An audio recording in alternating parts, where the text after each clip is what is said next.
Perhaps we need some outside universal threat to make us recognize this common bound. I occasionally think how quickly our differences worldwide would vanish if we were facing an alien threat from outside this world.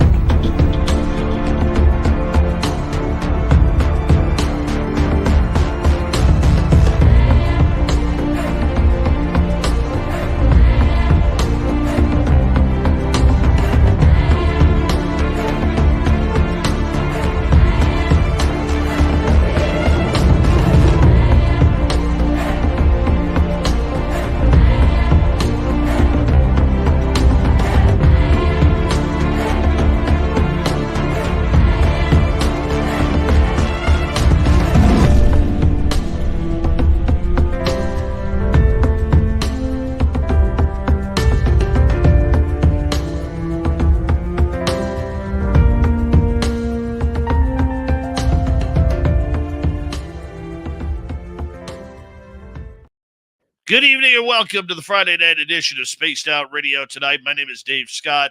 Very much appreciate all of you tuning us on in to end your working week. Paul Hynek is our guest tonight on Spaced Out Radio. And remember, no matter what he says tonight, he's not funny. Nothing funny about him. But we're going to get into UFOs and DMT when we bring Paul on. We're so blessed to have Paul on tonight. He's just an amazing, amazing friend. All right, continuing on, we say hello to all of you. We got Race Fan in the gold medal position, and B with the silver, Tim Mothman and his goatee with a bronze medal tonight. Hi, Robert Lamoth. From Australia, Simon says, nice to see you. Attorney at Large, Michael Morris, nice to have you here. Hi, Flat 6. Road Flare, Brown Dwarf, Kurt M, Sapphire Elf. Kim Stanley is here. Kim Stanley will be signing autographs after the show. Line up to the left of the studio, if you don't mind. To the left of the studio. Lisa C, Aaron Baca, Rich Buddy, Zed Hut. What's happening? Hi, Jimmy Gonzalez and Lee the Bee. Forrest Louie and Jenny, nice to see you both. Thank you for coming on in as we continue on with roll call. There's Roger Murray. How you doing, Roger? Nice to see you. And who else do we have here? Scrolling on down, we have SG Nav Spotter. Good to see you back. Roll call continues. Pix, how you doing, buddy? Good to see you. And who else is next? Itzy Zaza has returned home. Itzy Zaza will be signing autographs after the show as well. Line up to the right of the studio, if you don't mind. To the right of the studio. Sir Grizz, nice to see you. Millennium, my man, how's it going? Let's continue on. There's Doug Shelby. Doug Shelby is here. The Doug Shelby has arrived, which means we can officially start this show. The Soothsayer, Buckethead, what's happening? Number 21 in your program from Stockholm, Sweden, starting at center ice, Lars Janssen. Thomas Rock, how's it going? And Bernie Eller, welcome to SOR Chat. Hi, purple-haired Pixie Lara, Richard Elmore, Little Cam over on Twitch. How y'all doing? Laura Lobbs, Richard Elmore, Griff, Susan Alloway, Richard Elmore, and who else is here? Pam Harris and Welsh Hammer. Thank you for coming on in. Dragonfly, welcome back to SOR Chat. And Paula Foss, nice to see you. Continuing on here, we have Free Your Mind and Missouri Man. Nick Adkins, how you doing? Vanessa, thanks for joining us tonight. Dewey, Cheatham and how you doing? And Forrest Louie, thank you for kicking off the Super Chat tonight. Very wonderful way to support what we do on this show on a nightly basis. So thank you very, very much. Continuing on here, we have F.U. Zaddy. How you doing, buddy? And Joanne, good to see you. Just another guy named Harry, JSCO. Good to have you both here. Rayfid, Welsh Hammer, John P. Adventures. Human Carl has returned, people. There he is, Human Carl, a great veteran of the United States Air Force. Thank you for your service, Human Carl. We very much appreciate it. Continuing on here, who else do we have? We have Mike Rivers. Keyshawn, how you doing, man?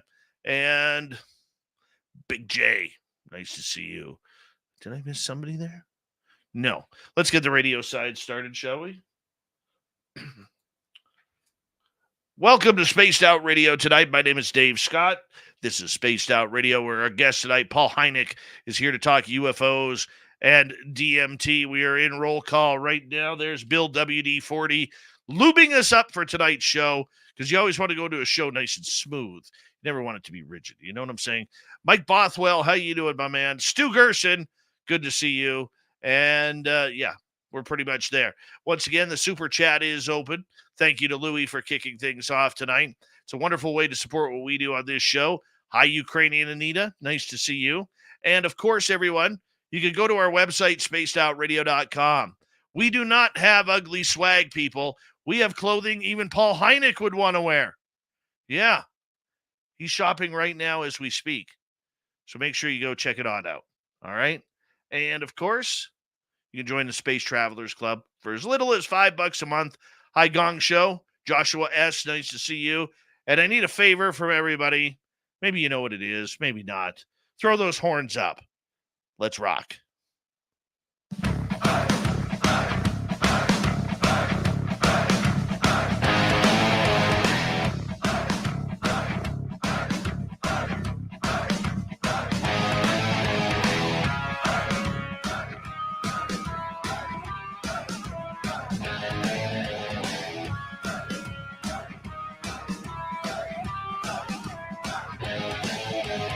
From the mountains of central British Columbia to you listening around the world, this, my friends, is Spaced Out Radio.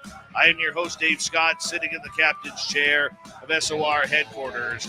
We welcome you to tonight's show on our terrestrial affiliates around North America, digitally on Odyssey Radio, TalkStream Live, and KPNL. All of our archives are free. Join us at youtube.com/Spaced Out Radio. Do old Davey the favor, hit that subscribe button. You can follow us on Twitter at Spaced Out Radio, Instagram at Spaced Out Radio Show, and on Patreon in the Space Travelers Club. Our website, spacedoutradio.com. We have a plethora of features for you. Rock out to Bumblefoot, read the news wire, check out our swag as well. Tonight's show is brought to you by Chive Charities. Help make the world 10% happier by visiting Chive Charities today. You can find it on our website. We got a power show of awesomeness tonight. The legendary Paul Hynek joins us to talk UFOs and DMT. Then in hour number 3, Steve Stockton will join us for the Among the Missing feature. Then it's the UFO report. All right, coming at you right now. Paul Hynek is the youngest son of the late Dr. J. Allen Hynek, an astronomer who worked with the U.S. Air Force investigating UFO cases from the beginning, and the actual person behind the History Channel's television series Project Blue Book, based on real projections into UFO investigations from 1952 to 69. Paul is here because not only is he very big into his father's history, as well as his own awesome life, an instructor at Pepperdine University. He is very big into the UFO world. He helps out with MUFON, and he is also learning how to communicate with consciousness, UFOs, aliens, and a little bit more through DMT. It's always a pleasure to have the not funny Paul Hynek back on Spaced Out Radio. Paul, thank you for being here. How you doing, my man? Pleasure, Mr. Scott. That's it? That's all? That's it. That's all you get. I honestly was seizing up a little bit. I thought there was going to be, a snide shot there right off the bat. No, nothing but love. I appreciate that. I do have to tell you, I joke around a lot with you and everything about not being funny and everything. But I got to tell you, you were one of the most brilliant minds, I think, in ufology. You really are. I know you're more on the outskirts looking in.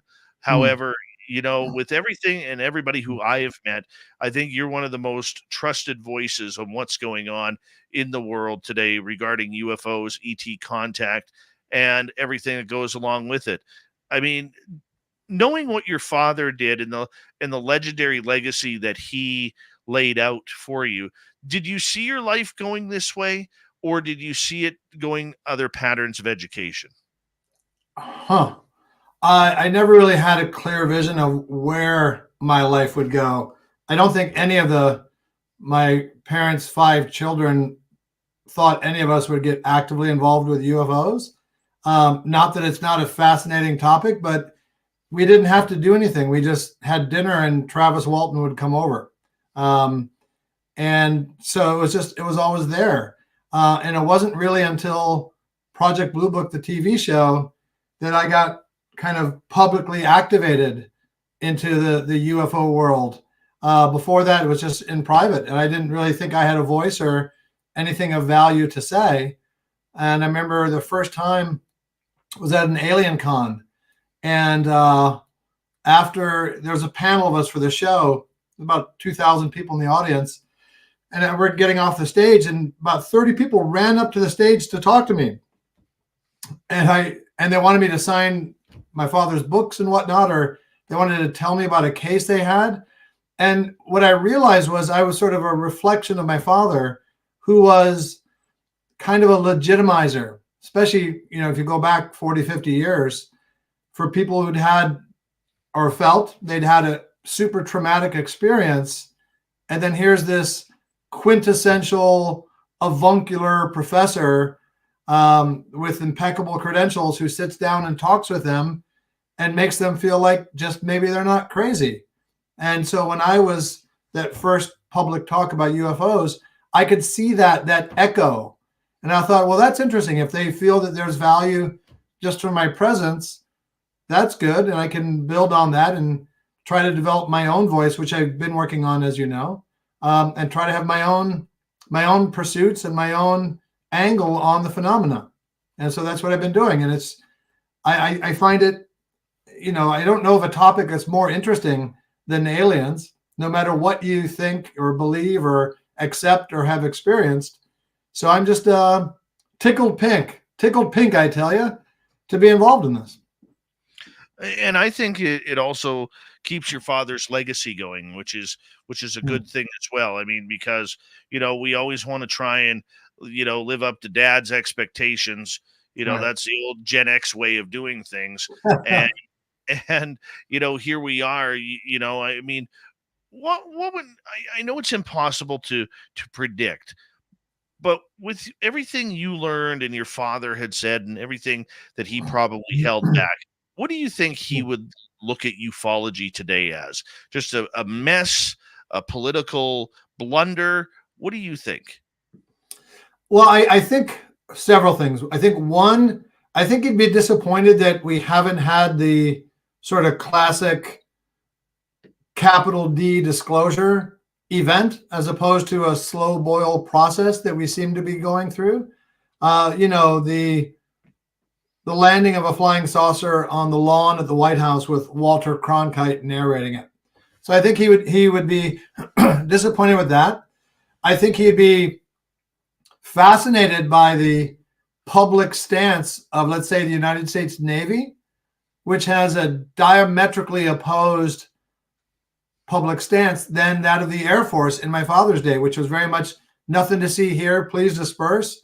And now you have the Navy saying, oh yeah, we see these things all the time in the air, in the water, and we're concerned about the safety of our aviators. We could use a little help over here. I think he'd be gratified to see that his classification system of close encounters is still used widely today. That's sort of helped create a scientific nomenclature and substrate for the phenomena. I think he'd look at the U.S. government and say they're just up to their same old tricks of disinformation and, don't look over here. And I think he'd be intrigued by how the UFO phenomena has gone kind of from the pages of the National Enquirer in the 1970s to the New York Times in 2017, the newspaper of record, and how it's a much more serious topic than it used to be. Even abductions and contact experiences, which he was fairly hesitant to talk about. So I think those are the main optics I think he would focus on. How have you tried to set your own tone in the UFO world by using his examples? In part by not focusing too much on this or that case. People ask me often, Paul, what's the best case? Or what's your favorite case? But you don't rest a phenomena here's one of my alien friends here. You don't rest a phenomena on a single case. So I try to stay, you mentioned like on the outskirts. I try not to get involved too much with individual cases, but focus on the patterns and the accumulated weight of the data. I don't have any horse in the race. I don't know. I mean, I'm convinced there is a bona fide phenomena. I can't say exactly where they are from or when they're from. But like my father and Jacques Vallée and others, the extraterrestrial hypothesis, as much as it might be part and parcel of the phenomena, doesn't seem to me to encompass the totality of the phenomena. I think that much is pretty clear. And so that's what led me on some of my own paths to try to find out some of the different fringes of the phenomena than my father, who kind of laid out that sort of core garden path for a lot of us. Paul Hynek is our guest tonight on Spaced Out Radio. Paul, as you have entered this journey, you've been an advisor type to MUFON.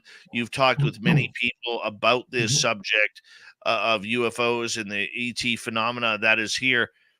Why do you find this one of the greatest unknown subjects on this planet, when so many of your peers and scientists still to this day really try to shoot this topic down? Well, it's one of the most important questions of all, right? You know, what's the meaning of life? Is there life after death? And are there neighbors out there? So no matter what you think about it, it's just so monumentally important. And over the years, we keep getting more and more good evidence to convince, I think, reasonably intellectually honest people that something is happening. So if you've got, and I don't know if, you know, what the meaning of life, that's a very subjective question. I think Viktor Frankl's book, Man's Search for Meaning, helps everybody with that. Is there life after death? I don't know. I think the UFO phenomenon probably has more evidence to suggest that there's something going on. I would love to believe there's life after death. Certainly hope there is. On the other hand, I don't plan to die, so I hope to never find out. But given how important this topic is, and just now how much evidence suggesting there's something going on, how I just don't see how you cannot be drawn into it. Where does your belief factor come in? I mean, you're not an experiencer, if I'm correct. You've just heard cases. You learned from your father. You learned from other people within the UFO world. Where does your strong belief in this topic that this is real come into play? How did you develop? Okay, so it's like people describe my father's character narrative arc as going from a skeptic to a believer. Especially in the case of a scientist, I don't think the word believer is that good. It's more of an acceptor of the data. That's kind of what I am. I accept what I think is convincing evidence of a phenomenon. You know, I think the world is broken up into two kinds of people. Those who are okay having questions they cannot answer, versus those who are not okay with their answers being questioned.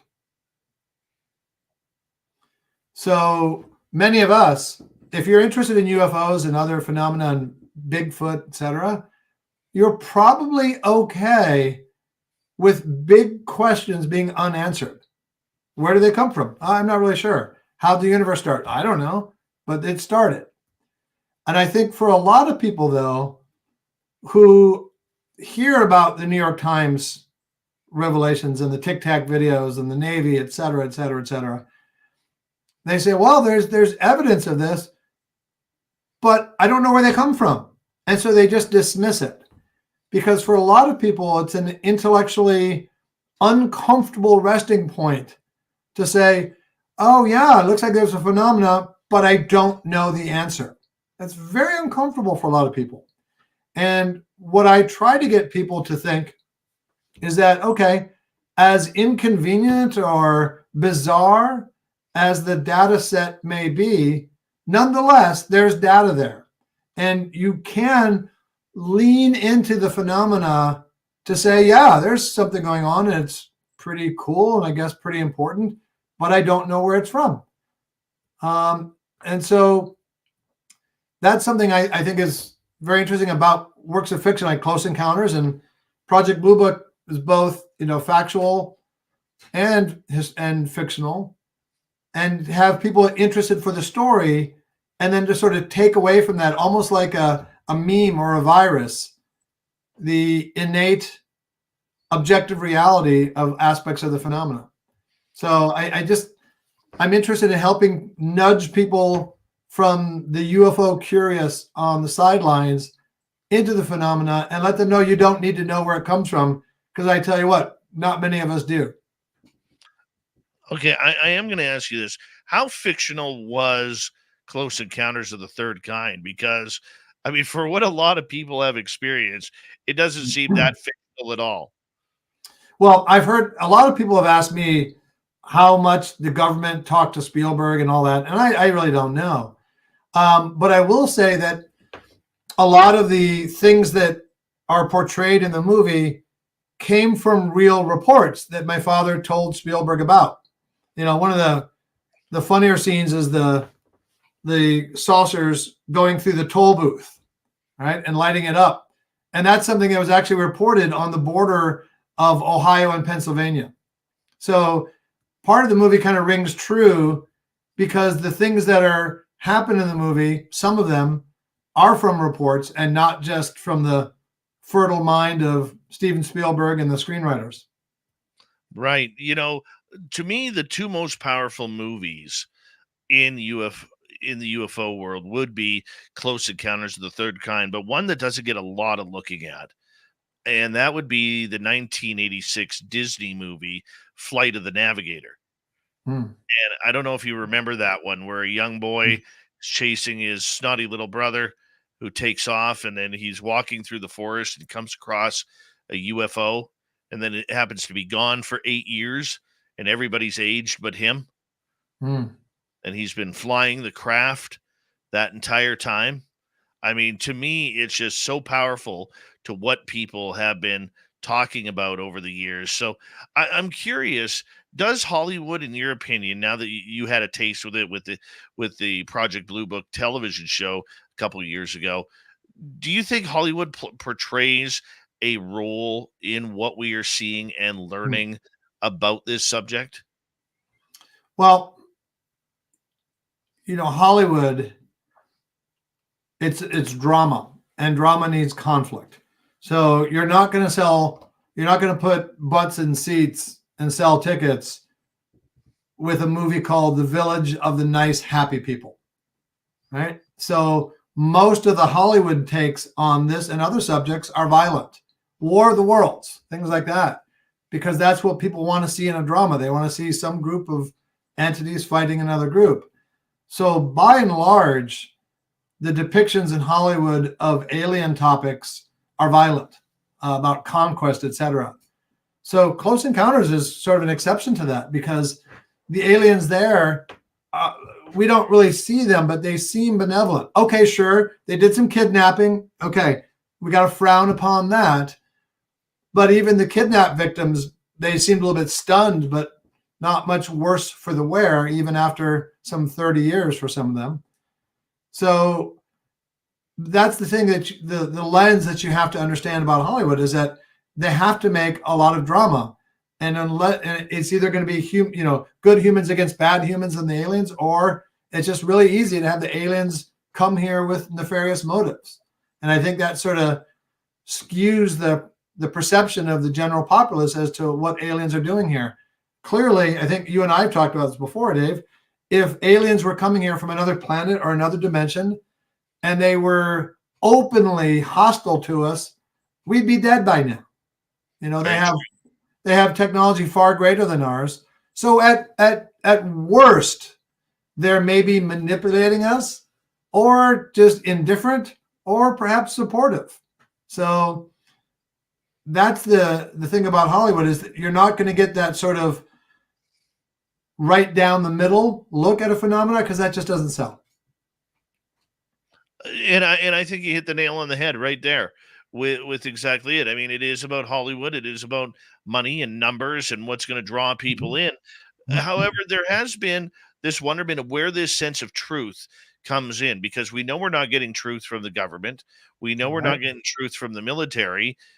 According to many scientists, we shouldn't be listening to people who are experiencers, because they are just a thorn in ufology side into solving this mystery. Yet here we are.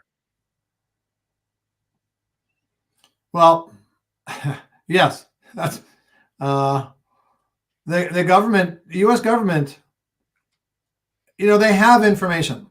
I don't know if they have alien bodies, if they've reverse engineered the propulsion system from flying saucers, but whatever they have, despite the heroic efforts of Danny Sheehan and Steve Bassett and Richard Dolan and others, they're not going to easily give up these crown jewels. The military, their job is full spectrum dominance. It's not compliance with subpoenas or even the Constitution. These people sign up because of a calling of protecting the country, of being on the wall, of fighting that fight in the dark of night. And so somebody coming along and telling them, hey, you got to give up these secrets, I just don't think they're going to say, oh, okay, sure, here you go. Let me open up the hangar door for you. I just don't think that's going to happen. I don't think it's going to happen either. But I mean, does this mean that we as a UFO society need to really kind of try and take back control and go back to where anecdotal evidence and stories, although it may not be good enough, but it's a better leader than what we are getting to start from, and basically start from scratch again? Kind of like We Own the Night, something like that. That's right. There you go. No, but I'm serious. Well, I agree. I agree. I mean, I'm not so much interested in disclosure. I'm more interested in exposure. What I mean by that is disclosure is happening, and we're more in sort of a confirmation phase. And I'm interested in helping inculcate in experiencer communities, whether it's UFOs or ghosts or DMT or what have you, this notion that we can demonstrate the objective reality of that phenomenon. And I have a tool set to do that. And so what I think is the real progress here, and this is along the lines of what you're talking about, will come from the experiencer communities and the scientists learning to speak the same language. If the government wants to come along, they can hop on the caboose, but they are not driving this train.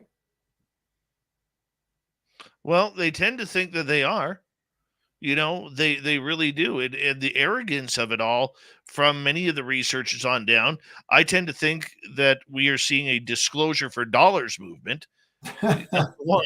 But number two, I want to thank you, because you are one of the rare researchers and voices in this field that is actually using the word confirmation rather than disclosure. And Yeah. I think that's a maturity of the knowledge that is out there. We're never going to get disclosure. We'll get confirmation, though. Yeah. And I was at a MUFON symposium and I did a role play about, okay, hey, there's like 50 people in this one breakout session.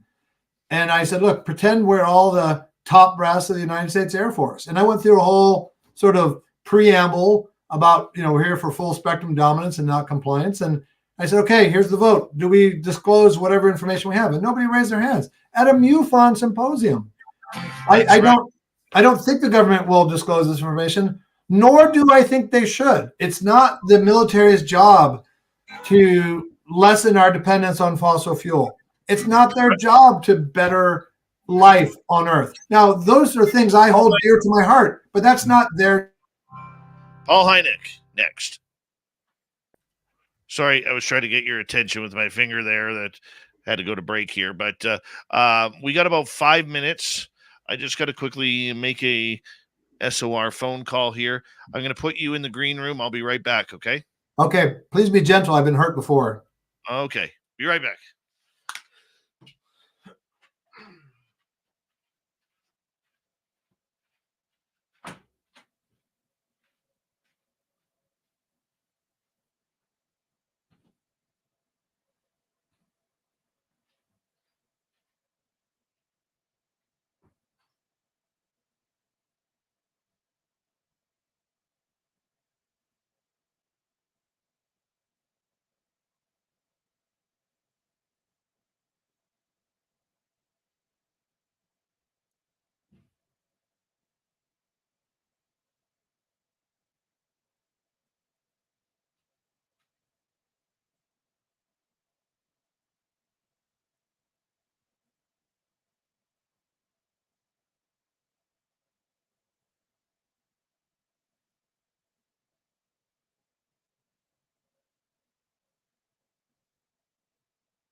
I will call you back in 30 minutes.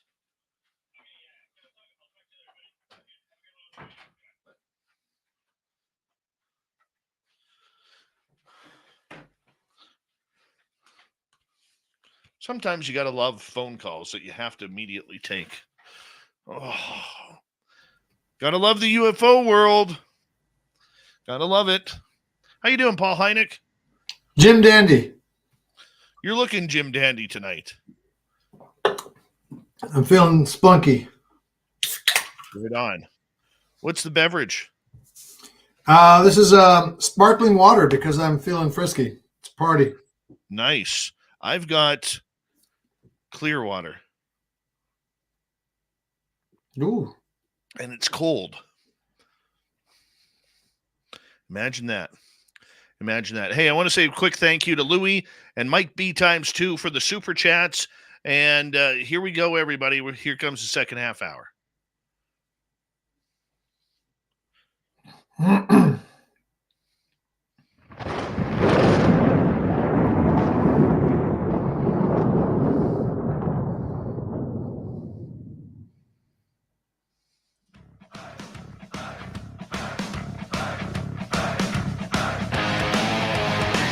Second half hour of Spaced Out Radio is now underway. Thank you for joining us. My name is Dave Scott. Very much appreciate earning your listening ears. Want to remind all of you that if you've missed portions of this show or others, you can check out our free archives by going to youtube.com/Spaced Out Radio. Do me the favor, hit that subscribe button. Our website, spacedoutradio.com. We have a plethora of features for you. Rock out to Bumblefoot, read the news wire, check out our swag as well. Follow us on Twitter at Spaced Out Radio, Instagram at Spaced Out Radio Show, and on Patreon in the Space Travelers Club. We have Paul Hynek with us tonight. We're going to get into a little bit of DMT action here and UFOs, because this is a big study that Paul is taking on personally to learn about consciousness, connection, and what is really happening outside of our dimension. Paul, welcome back. Kind sir. Thank you. Thank you for joining us. Paul, how did you get in on this adventure of trying to expand the consciousness through psychedelics and DMT? I may or may not have had my fair share of experience with psychedelics in my younger days.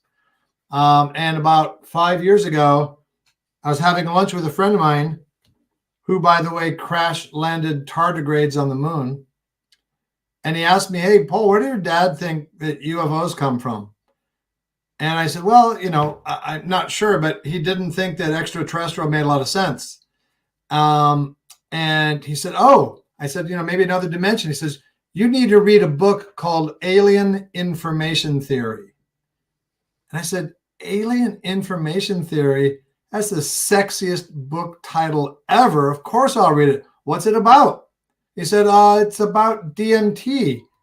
And I said, "What's that?" I had never even heard of it. And he said, "Well, it's the most powerful psychedelic substance known. And why don't you take a look at the book?" And I did. It's by a guy named Andrew Gallimore. And the premise of the book is that DMT, which has several variants, one of them being ayahuasca, is not a hallucinogenic drug, but rather an entheogenic pathway to what I call like the root level operating system of the universe. That's a pretty cool premise for a book. So I read that book, then I got Rick Strassman's book, The Spirit Molecule, and I was ready to go.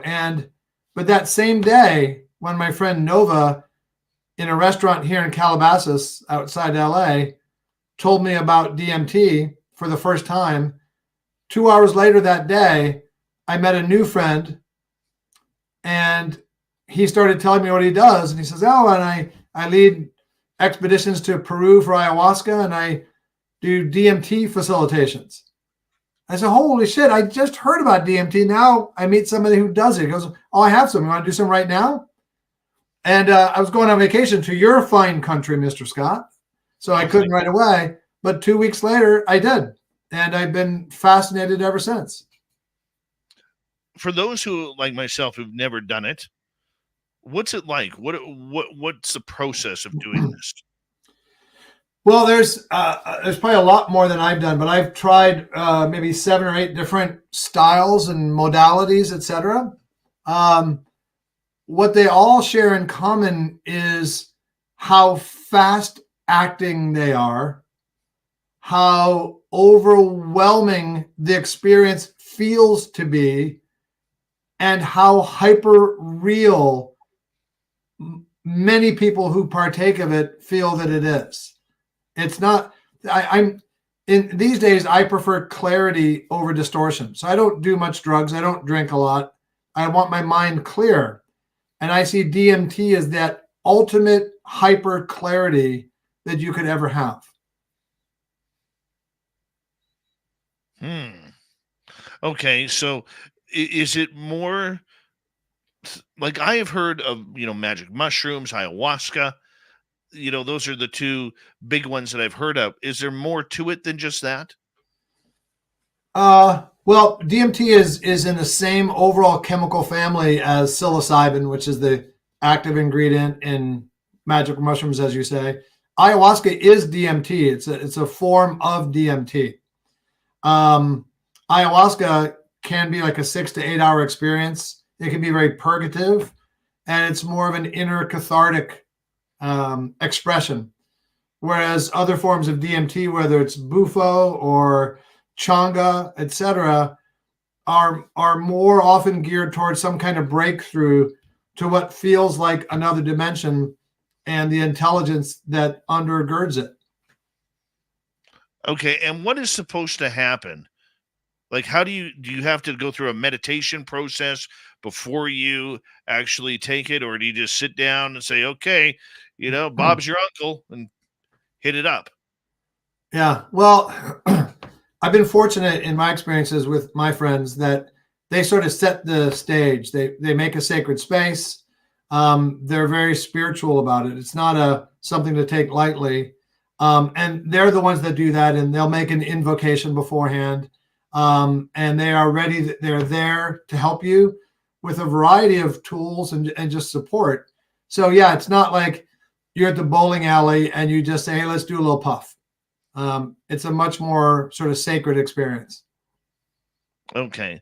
So what makes a good trip and what makes a bad trip, man?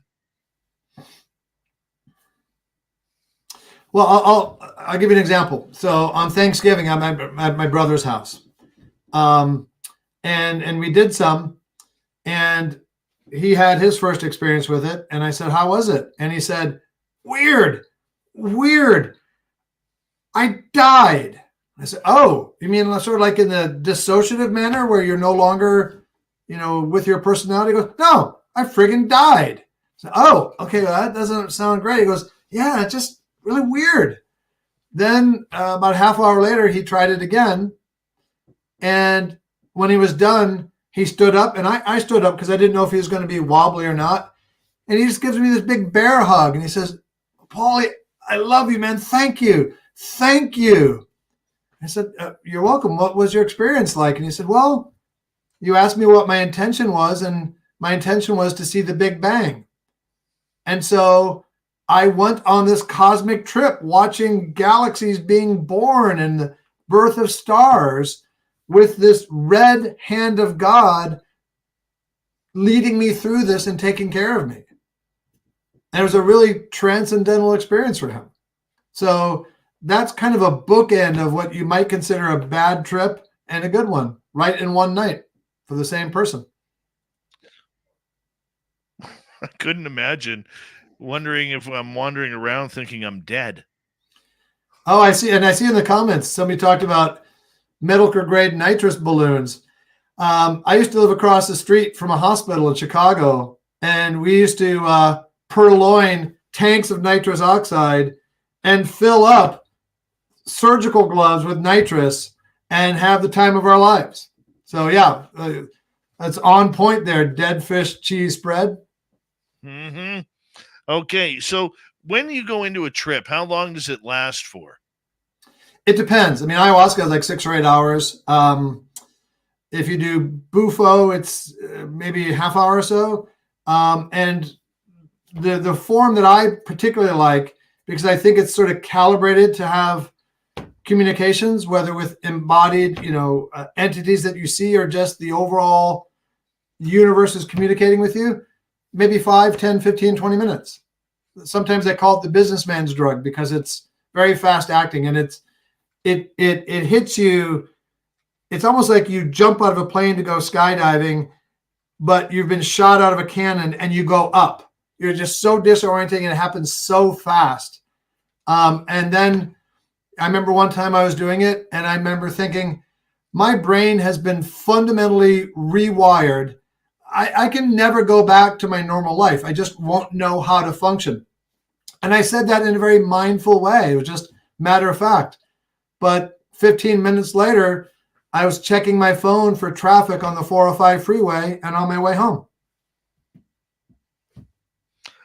Okay, so during one of these sessions, do you do it alone? Do you do it with other people who are recording what you are seeing at that time or going through at that time?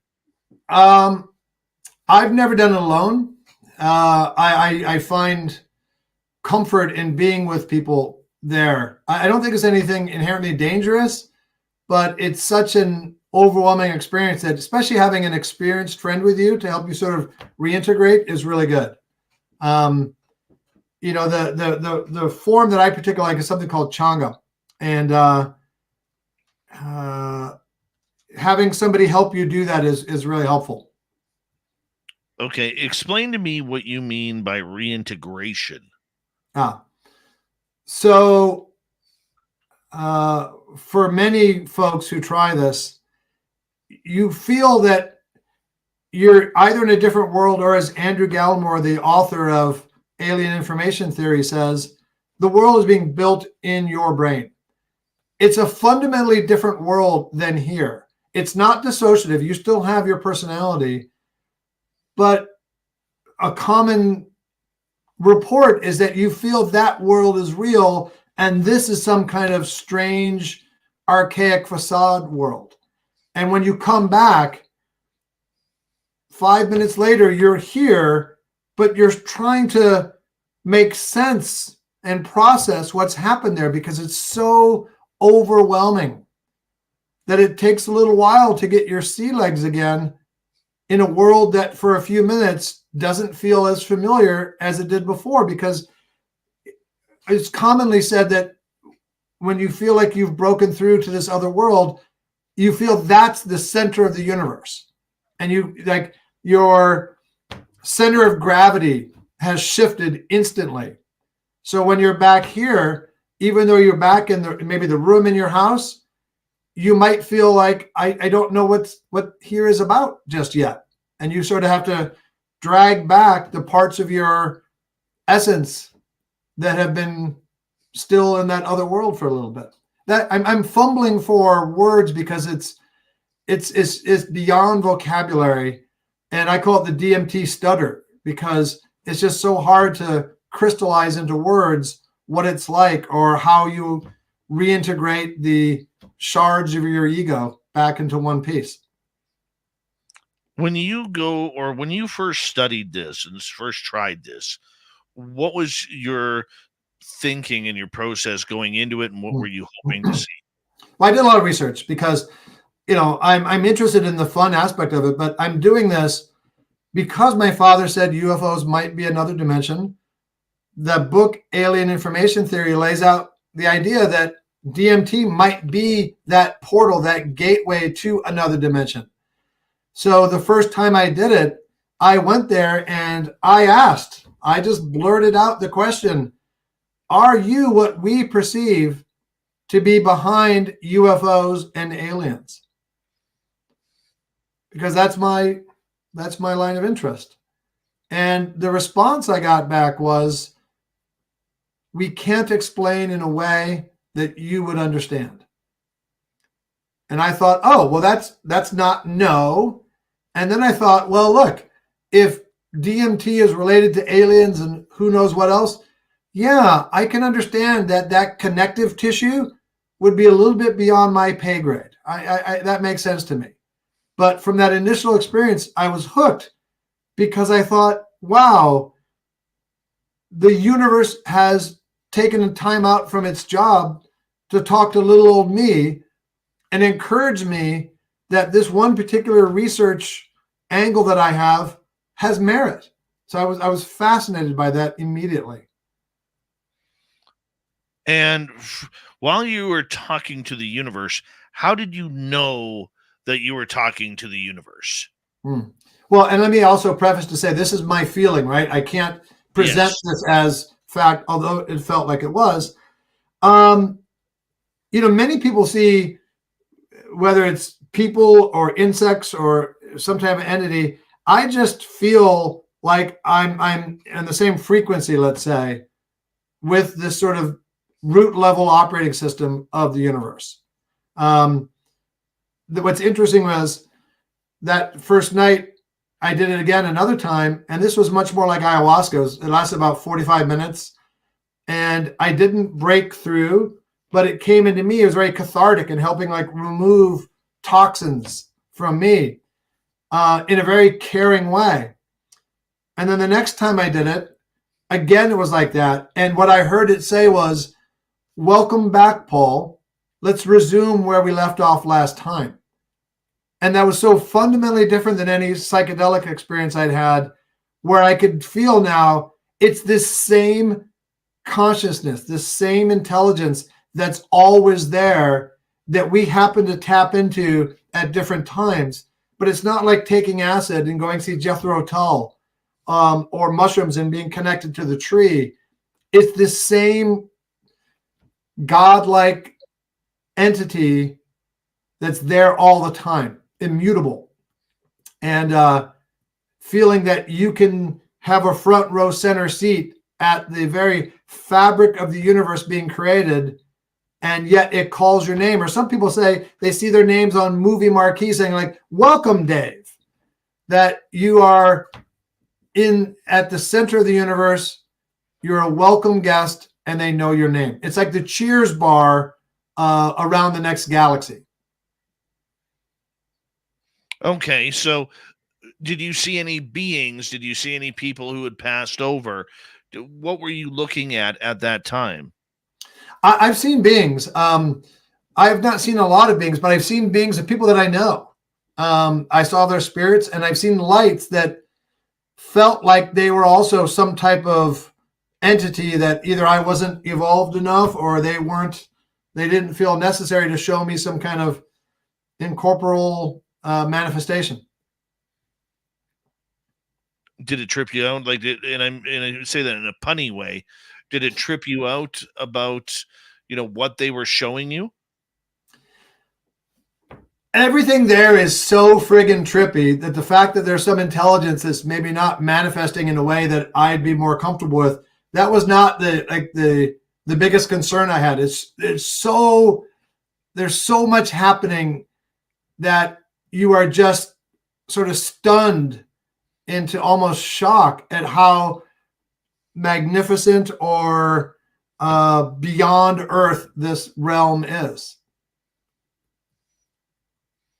Okay, so basically what you're saying is that if I'm reading you correctly, you go to a place that is nowhere, you talk to beings that are there but not there, and they are giving you universal answers to modern day questions that really don't seem to add up. Well, I would say that they gave me an answer to a question that doesn't boil down to yes or no. And they told me that the question I was asking, well, what the fashion of their answer was that the question I was asking it's like, let's say an ant asks about a Chevrolet transmission. How is a person going to download that to an ant?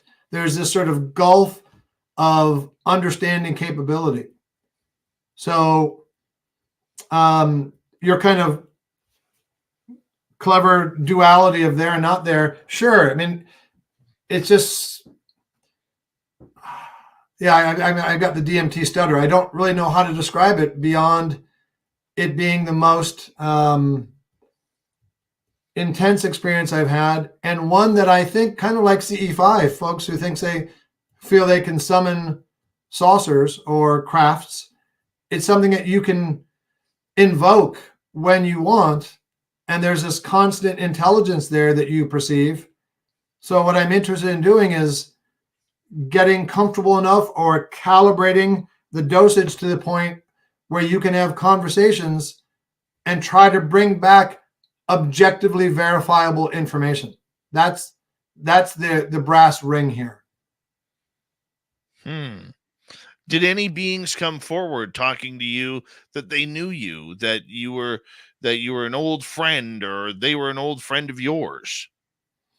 Well, I saw entities that I know, but apart from that, it's not so much about, for me, individual entities. It's just about the vibrant pulse of the universe.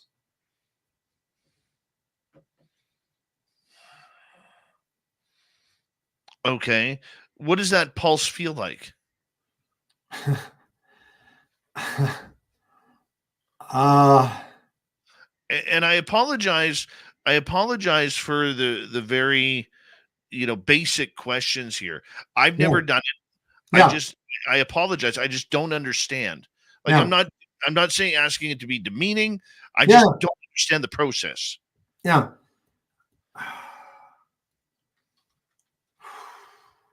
Have you read the story Flatland, or familiar with it?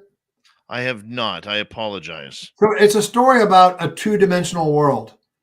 And one fine day, a three-dimensional sphere comes into the world. And the two-dimensional Flatlanders just can't understand that third dimension. They don't have a cultural fabric of understanding. They don't have the vocabulary, and they just don't know what it is. To me, this is like we are in a third dimension and maybe fourth dimension with time, etc.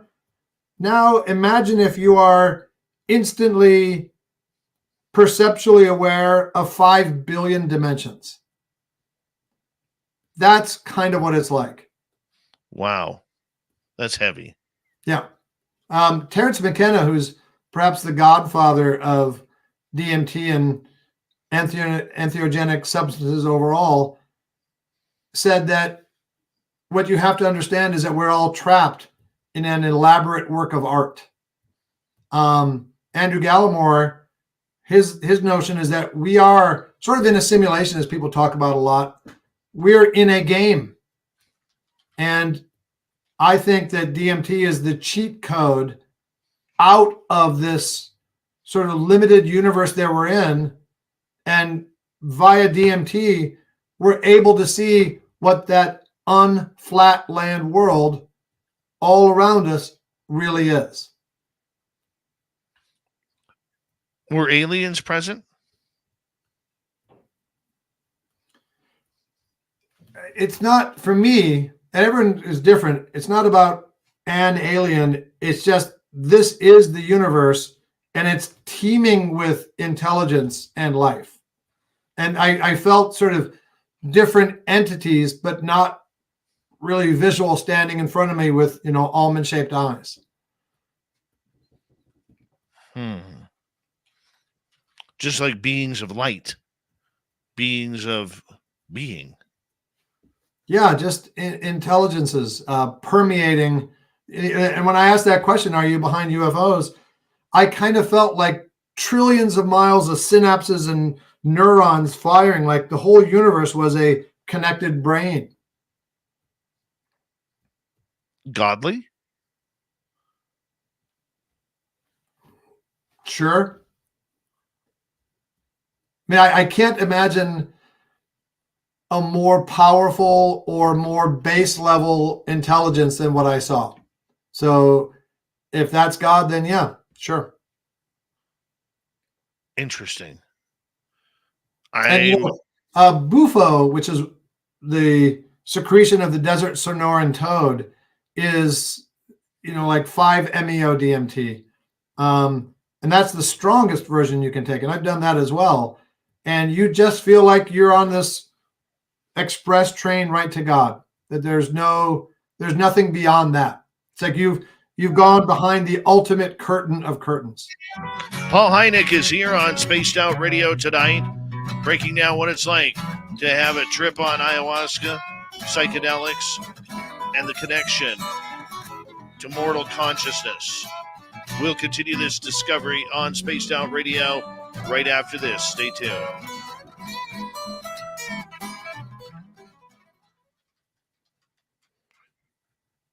This is awesome, Paul. Absolutely awesome. I appreciate that. We got about 6 minutes here. If you want to take a quick break, and I'll put you in the green room again, and I'll be right back as well. Rock and roll.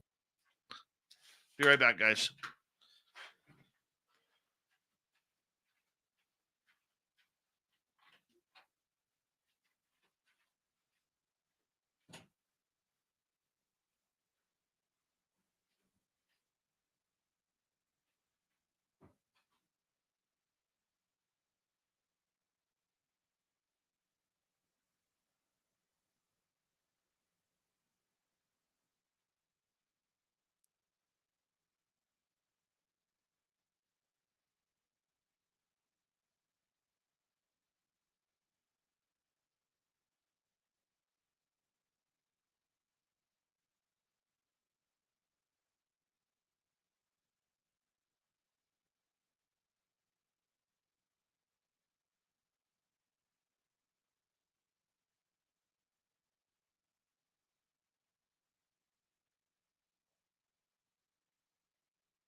right.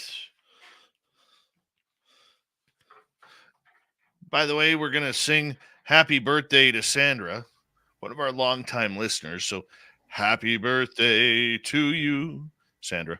Happy birthday to you, Sandra. Happy birthday, dear Sandra. Happy birthday to you. Thank you for being a longtime listener, Sandra. We love you. And thanks for being here tonight. Much appreciate it. And big thank you tonight to Mike B ×2 and Louie for the super chats. If you guys have questions for Paul, start lining them up in capital letters, and I will get them to Paul here in this hour. And don't forget to shop at our Spaced Out Radio store. We do not have ugly swag, people. No ugly swag. So go shopping tonight, and hopefully it'll get there before Christmas. And hi, Kira. Your hair looks great tonight. Hi, Karen and the Woo Train, and here we go.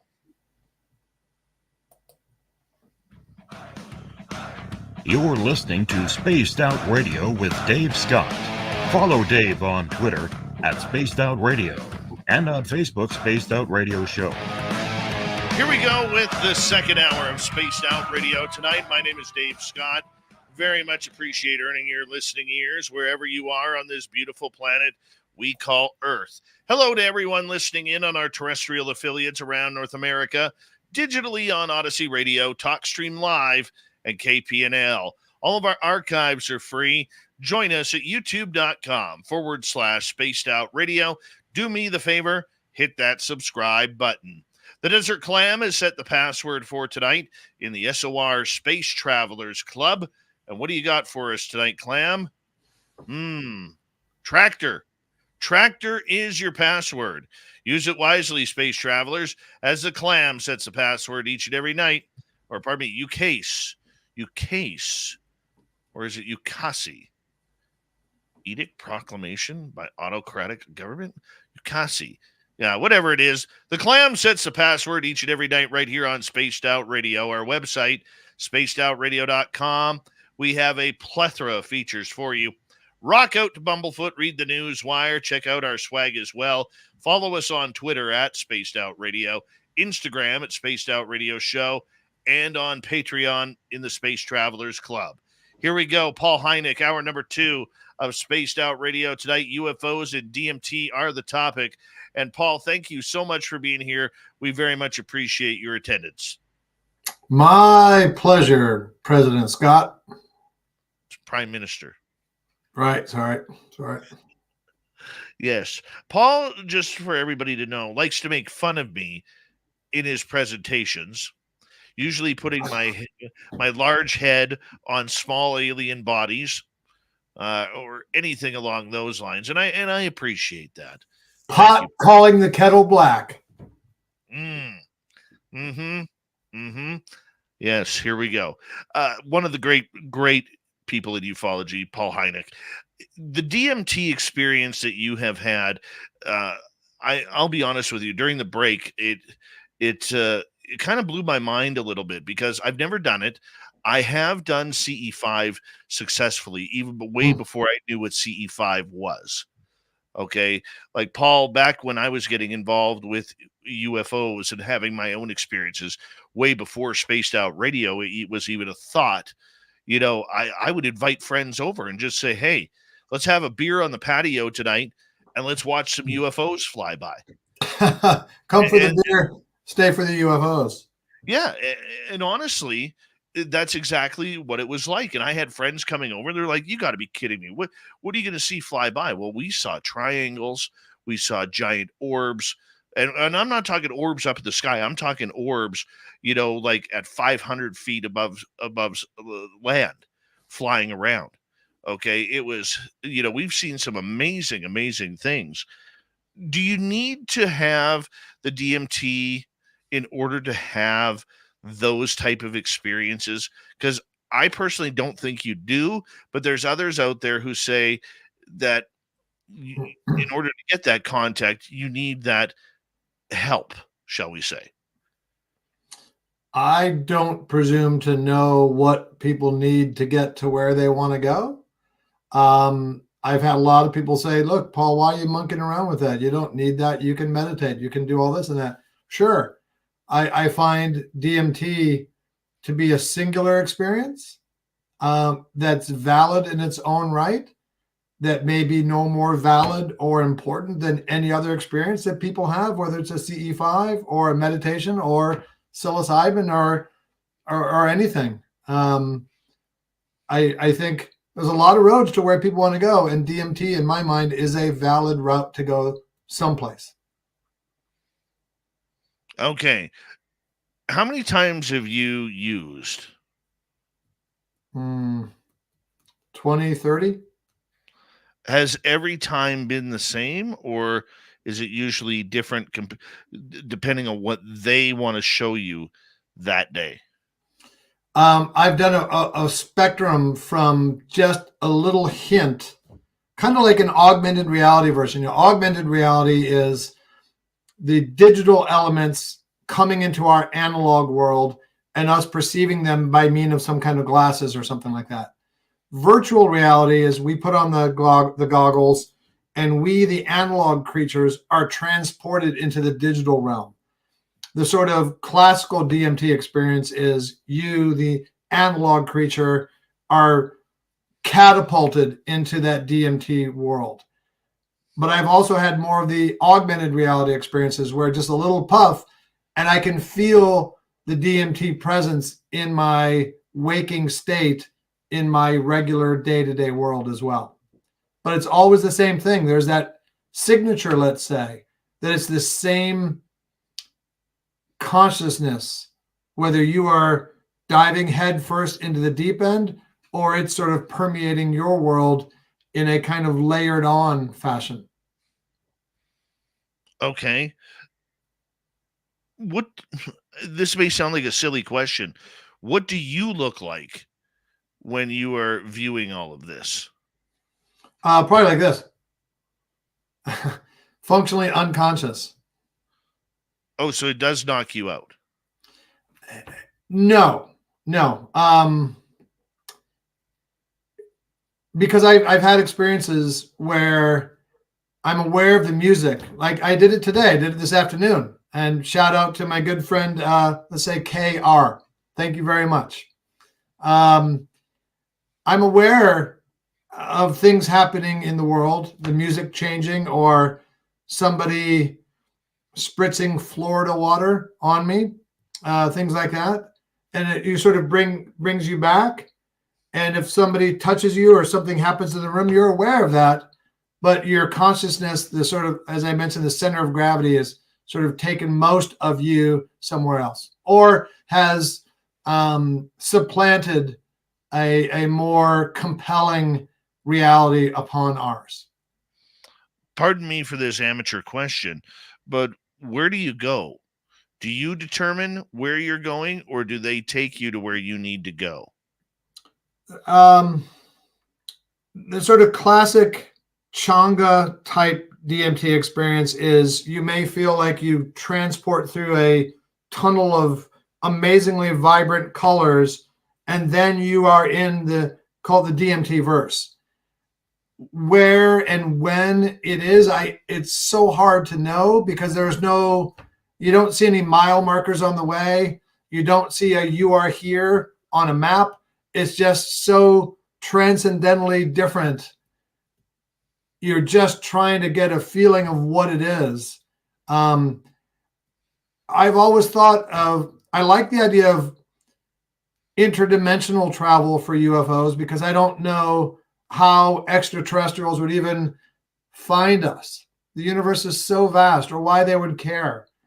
So the idea of some type of interdimensional travel answers those questions. They know about us because they're adjacent to us in some weird quantum fashion. And they care about us because they're kind of our cousins.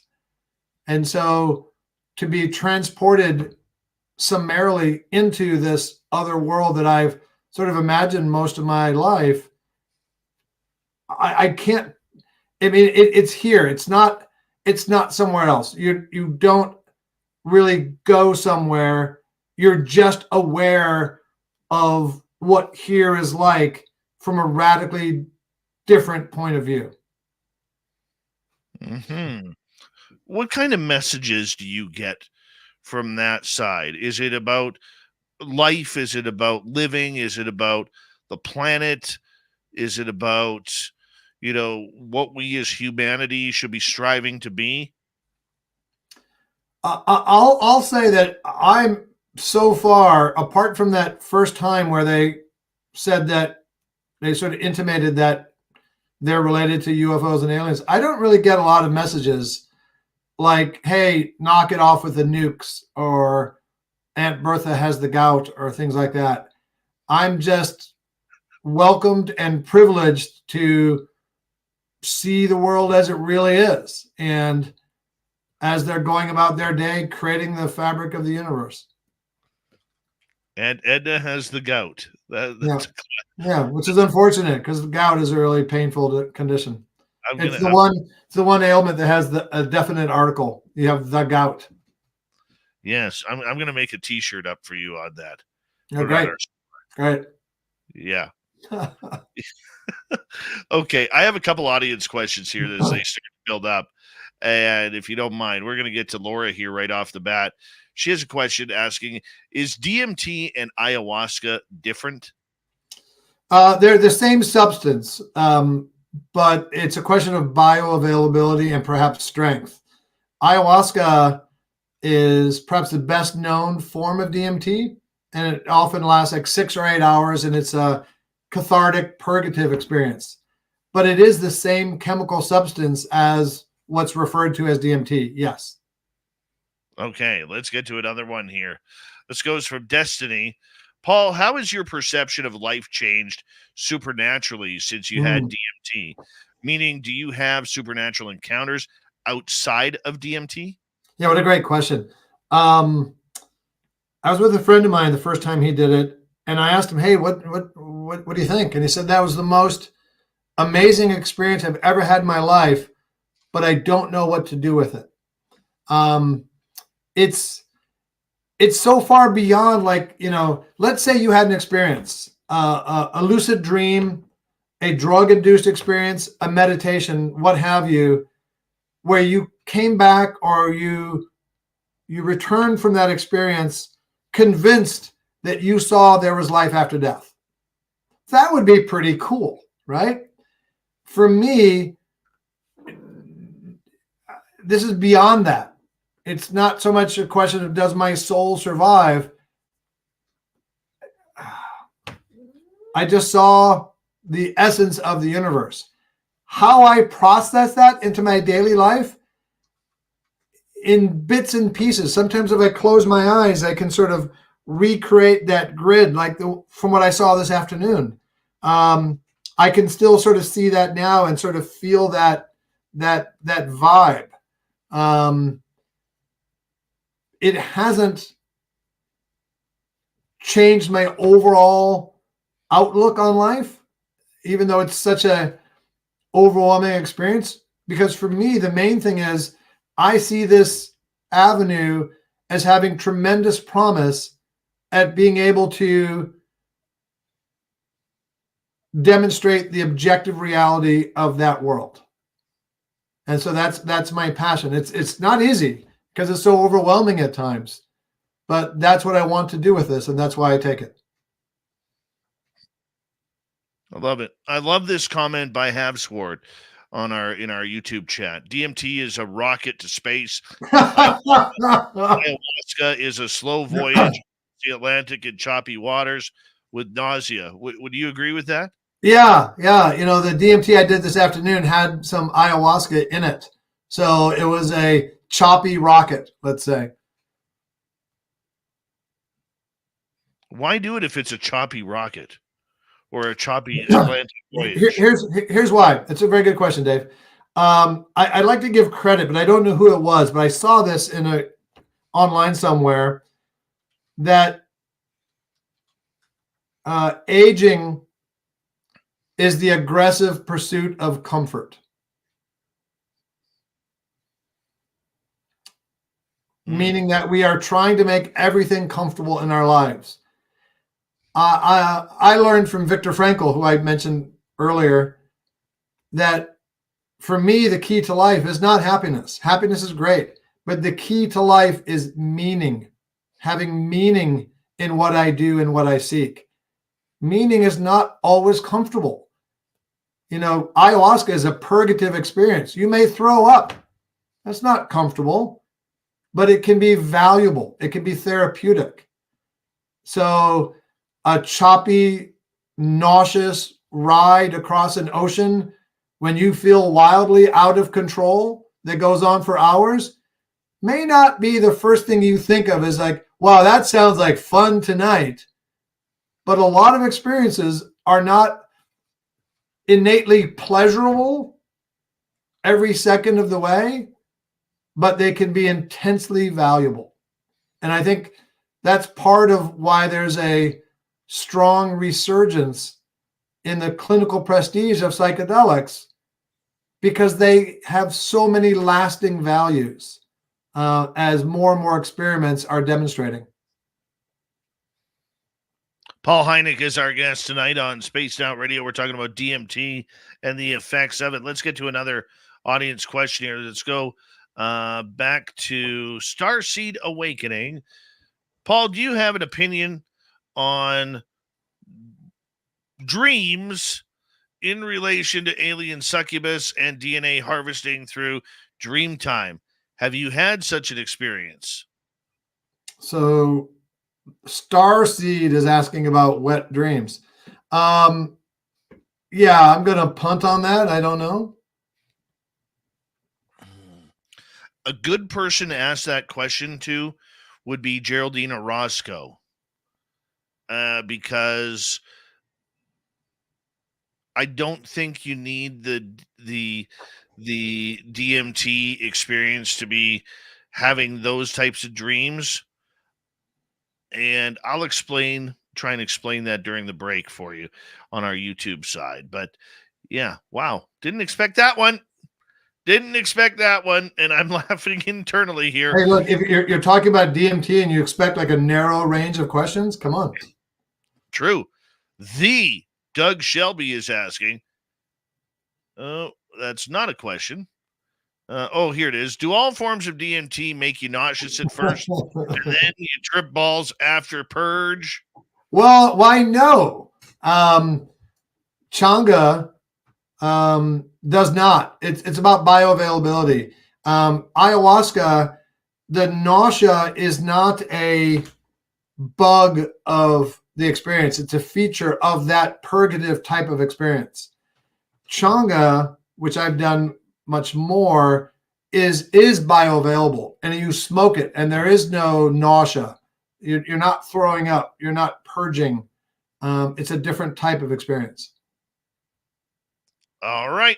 One more question here. So we got about 5.5 minutes before we have to go to break here at the bottom of the hour.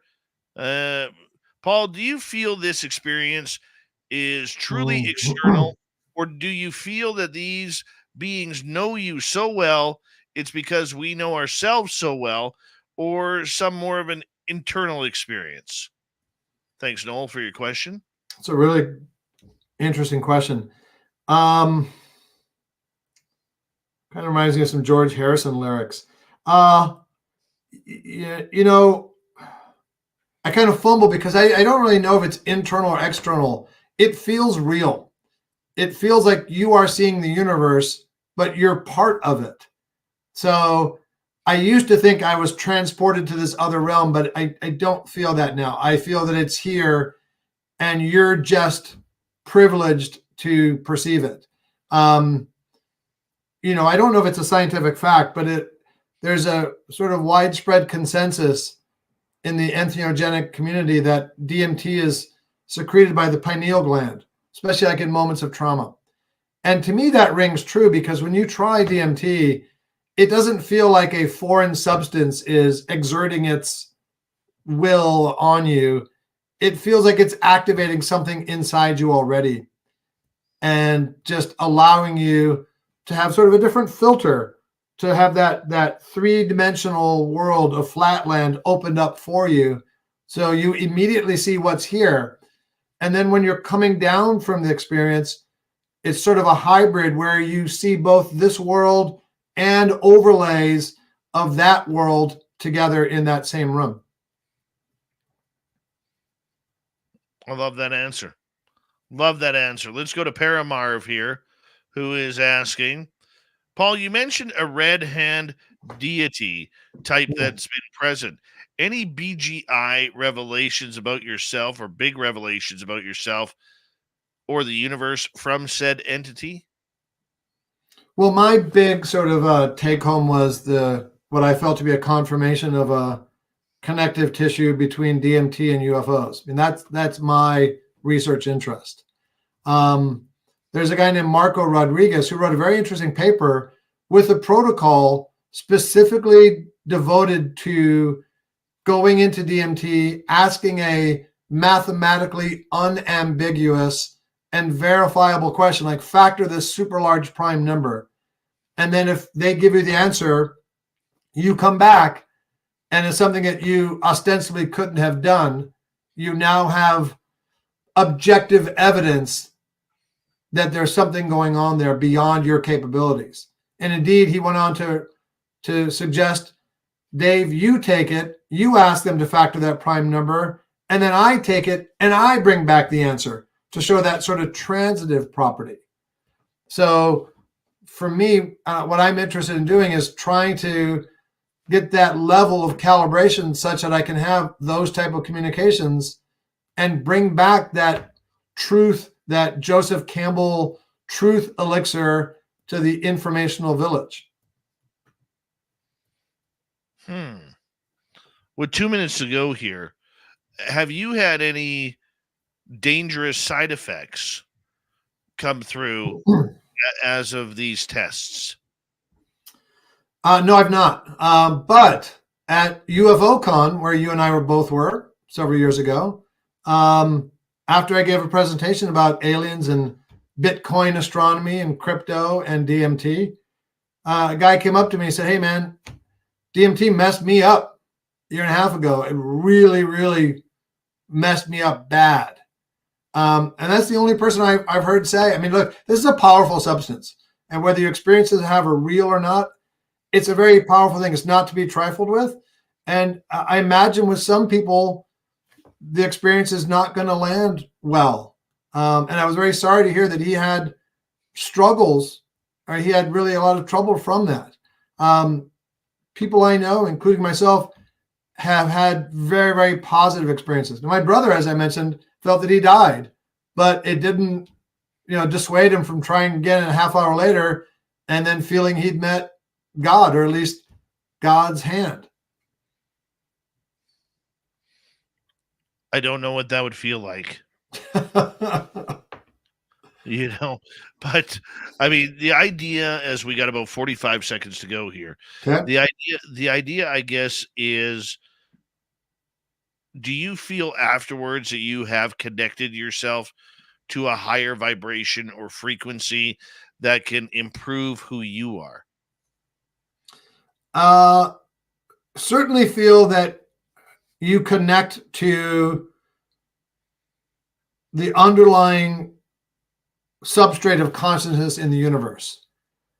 What you can do with that to either heal your trauma, etc., is different. And that's the value of having guided experiences like I did today with my dear friend who has that spiritual awareness and is helping you and is seeing things beyond what you can see and helps guide you through that journey. Right there, Paul. We're going to get you to hold on. We got Paul Hynek for another 30 minutes on Spaced Out Radio. What a great time we are having learning about UFOs, learning about DMT, and how to have a good trip from your own home. Spaced Out Radio continues right after this.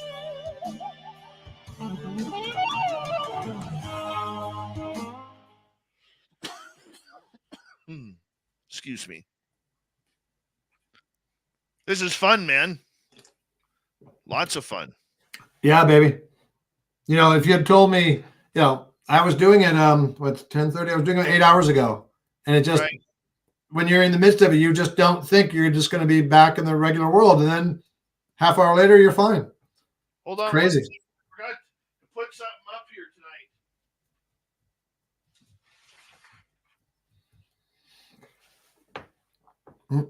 tonight. I forgot to put this up. Oh, right. I remember that. Yeah. I've got Paul Hynek's autograph right there. All right. That's about as surreal as a DMT trip right there. Yeah. It's funny. I tried to put it on eBay and it was too expensive. Oh,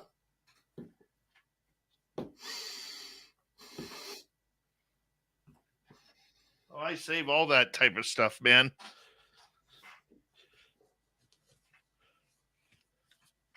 And we got your book right here. which book? The one you gave me. Oh, Bitcoin Standard. Have you read it? You rat bastard? I did read it, and I almost pulled my hair out because I didn't understand a damn word it was saying. Okay, well, here's the takeaway. Buy Bitcoin now. See? Even a second autograph for Paul. There you go. There you go. Uh-huh. That's in fountain pen, people. That's in fountain pen. Okay. And when Paul is signing something, the first thing he'll ask you is, don't make eye contact with me, man. That's right. Please don't touch me. Do not touch me. That's right. Pass your book to my assistant. Exactly. Oh, somebody's asking about machine elves.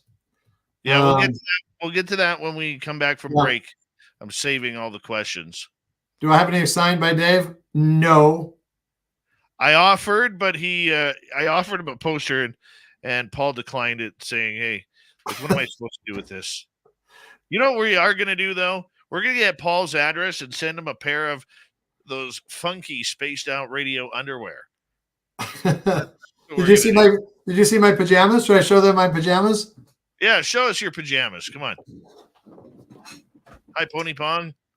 These are Bob Ross, the artist, pajamas. Oh. Yeah. Those are the greatest. Yeah, these are super cool. That is incredible. Yeah, that's what I'm rocking tonight. Wow. See, you need to be rocking these right now. I'll show you here. Hold on. Yeah, machine elves. I mean, Terrence McKenna, the guy is, and I would say Andrew Gallimore, who wrote Alien Information Theory. These are pioneers. Whoa, that's pretty cool. You need a pair of these there, Paul. No, I don't. I really don't. No, you do. Trust me. I don't need your face anywhere near my recreational zone. Look at that. Look how awesome that would be. Yeah, that talk about bad trip. That's like a bad psychedelic groinal crotchal region trip. You did pose for them. Wow. I thought you were going to airbrush out the tattoo. Come on. Oh, I'm sorry, I did not. Come on, Paul. Look at the back there. Look at the back. No, I'd rather not. I hear you saying that all the time, Dave. That's your catchphrase. Look at the back. Look at the back. Oh, yes. I know. Hey, Major Lee, how you doing? Mm-hmm. You got to admit, though, those are pretty awesome. No. I mean, file that away in something I can never unsee. That's how I see that, Dave. All I hear is "Where's my pair?" with Paul Hynek's face right there. Yeah, I'm sure that the public is clamoring for that. Oh yeah, wouldn't surprise me. Mm-hmm. Hey, sweet Robbie G, how you doing? All right, we got 20 seconds. Thank you, Louie, Mike B ×2, and Foxy Joe for the super chats. Miss Tessa Marie, How you guys doing? Or how are you doing? Since you're singular, not plural. And don't forget to shop at our Spaced Out Radio store. Pick up my boxers, because we do not have ugly swag, people. Here we go, everybody.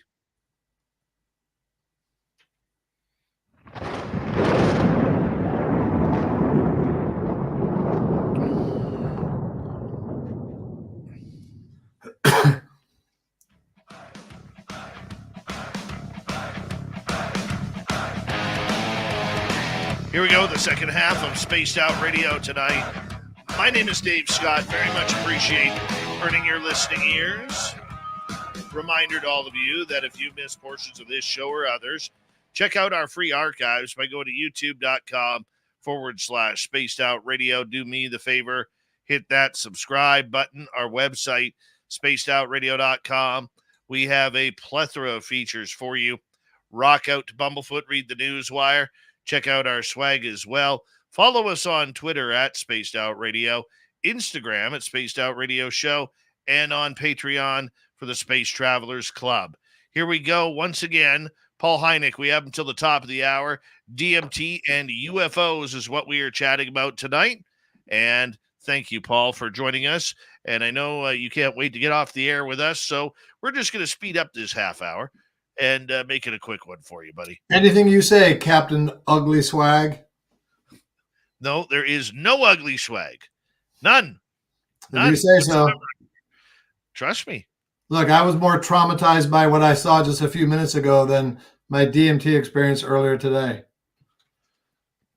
Look, you're just jealous that on my store I have a face, this beautiful, handsome face. Because I used to think I had a face for radio and a voice for print. Okay? But this beautiful, handsome face on a nice pair of boxer shorts, okay? Why not? Why not? They're gorgeous.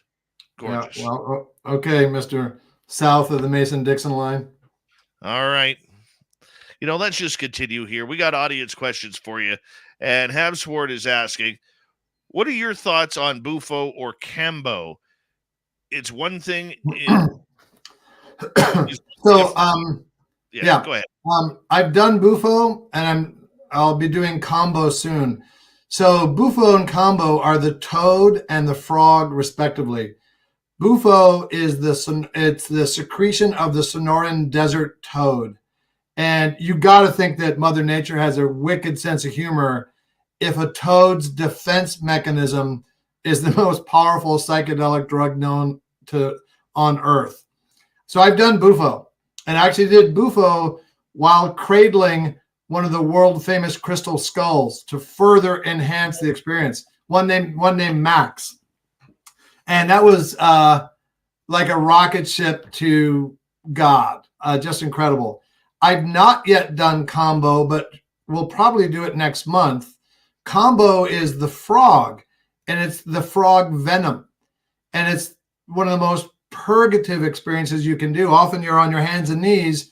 They heat up a needle, put it on your skin, and then insert some of this frog venom. So your whole experience is a immune system response to this poison, and you will likely throw up. And that sounds crazy, but having had some purgative experiences, there is this sort of spiritual aspect to it beyond the humdrum throwing up. You feel like you're getting toxins out. So I'm looking forward to trying Combo as well. Excellent. All right, let's continue on here with our audience. And where are we here? Brown Dwarf is asking, what's your thoughts then on cannabis? I don't do much cannabis anymore. I smoked pot every day for like 15, 20 years, starting when I was about 9 years old. So I've pretty much had my fill of cannabis. I just amazed now that, back in my days, you didn't have your choice of sativa or indica and this kind of bud or this OG Kush. You just took a hit of the joint that someone passed to you, and that was it. The cannabis in my day was 100 times weaker than what there is now, and there wasn't that choice of sort of curating an experience. And I'm also fascinated by the bona fide medicinal aspects of CBD. I've helped about 6 or 7 cannabis startups, and I'm happy to help more. But I just done so much cannabis that I think I've had my fill, and now I'm kind of brand loyal to DMT, it seems. Nicole wants to know, what do you think about, or what do you know about machine elves? Yeah, machine elves is the term from Terence McKenna of like the denizens of the DMT universe. And people report seeing so many different manifestations of this intelligence, whether it is incorporated into some kind of body or not. But they can often be essential workers of the universe who can be frisky and have a sense of humor and know you and welcome you back by name when you come back another time. It's like, I mentioned this a little bit before, but it's like you're seeing the root level of the universe who stops and says hi to you and welcomes you. So in other words, it's like the Oompa Loompas at Charlie's Chocolate Factory. Yeah, exactly like that, Dave. That's exactly what I was going to say. Right. I don't even know if you're being sarcastic there. It's the DMT stutter. It's just so hard to put into words something that is so transcendent beyond words. All right. I actually had to look this up here, find out what machine elves were. Uh-huh. And this is the definition, according to monsterchildren.com. All right. No, I don't want their weekly newsletter. All right. The machine elves, according to Terrence, are entities that one encounters when they consume the requisite amount of DMT. And he says, you pass through a membrane of sort and you're in a place. You're pushed through and you see the tykes, as I call them, the self-transforming machine elves that are singing in a hyper-dimensional language. They surround you and say, welcome. We're so glad to see you. That is exactly like the Oompa Loompas. Sure. Yeah. Yeah. Just whatever, right? Shut up, Dave. Shut up already. All right. This is why I love you, my friend. This is why I love you. All right. Let's get to some more questions here. Let's go to Little Kim over on Twitch. What's the most powerful out of this world psychedelic? Well, I sort of think DMT is up there. I've heard from friends of mine, salvia is a pretty intense one. Ibogaine is another one that's truly, truly gnarly. I think they're just different. I mean, I just can't imagine anything more intense than DMT. I think you'd probably just pass out or not remember anything from it. But there's other substances out there that are super intense as well. Like toad licking. Yeah, there you go. I'm a toad licker. Little Timmy Cedar wants to know, how did the Blue Book files end up with David Marler? Oh, hey, Tim. I'm not sure. I mean, David Marler, Dave is a great archivist in New Mexico. He's got really great capacity to safely store materials. Yeah, he'll be a guest on this show next week. Oh, cool. Tell him I say hi. He's a great guy. Super Crazy wants to know, is DMT legal in USA and Canada? No, sir. It is not. California, Oregon has decriminalized psychedelics, like personal quantities of psychedelics. California, the legislature had passed a bill legalizing psychedelics, including DMT, but Governor Newsom vetoed it. And I think it's because he has aspirations for the national stage, and he doesn't want to be seen as all that much more trippy-dippy California. Well, you can't even figure out how to get rid of daylight savings time. So it's the only thing holding us up is Newsom and his government. Major Lee over in the UK, good morning to you, Major Lee, is asking, hi, Paul. Why don't you think psychedelics are not taught in schools? Well, look, I live in a country south of yours, Dave, where in some states they are whitewashing slavery out of school textbooks or trying to advance the messaging that slavery was good, that it taught these poor wretches valuable work skills. So if we're not honest about slavery, do you really think we're going to talk about psychedelics? True that. True that. I do get that and understand that. All right, another question from Miss Tessa here. Or the fact that you can have your weed delivered to your door. Paul, do you think the same? Hell yeah. Well, yes. I mean, you drive down the street and you see green crosses everywhere, and you can just pick up your phone and like use Weed Maps or one of these other apps and I could have weed here in like a half hour. It's mind blowing to me. It really is. Really is. You know, Rain wants to know, Paul, if someone is looking to try DMT for the first time, what do you recommend we do? Well, I'm certainly not encouraging people to rush out and try this. If someone is interested in DMT, I think it helps to have experiences with other psychedelics, because it's I think very valuable to build up some scar tissue. You know, the first time I did it, my friend did this really wonderful invocation to create the sacred space and to set our intentions and to, request of the spirits to help us and look out for our higher selves. But then right before he did it, he said, okay, now forget everything I said and just breathe and surrender. It's so overwhelming. You forget to breathe. It's not in a life-threatening way, but you're just sort of like when you jump out of a plane skydiving, you just, you clench up.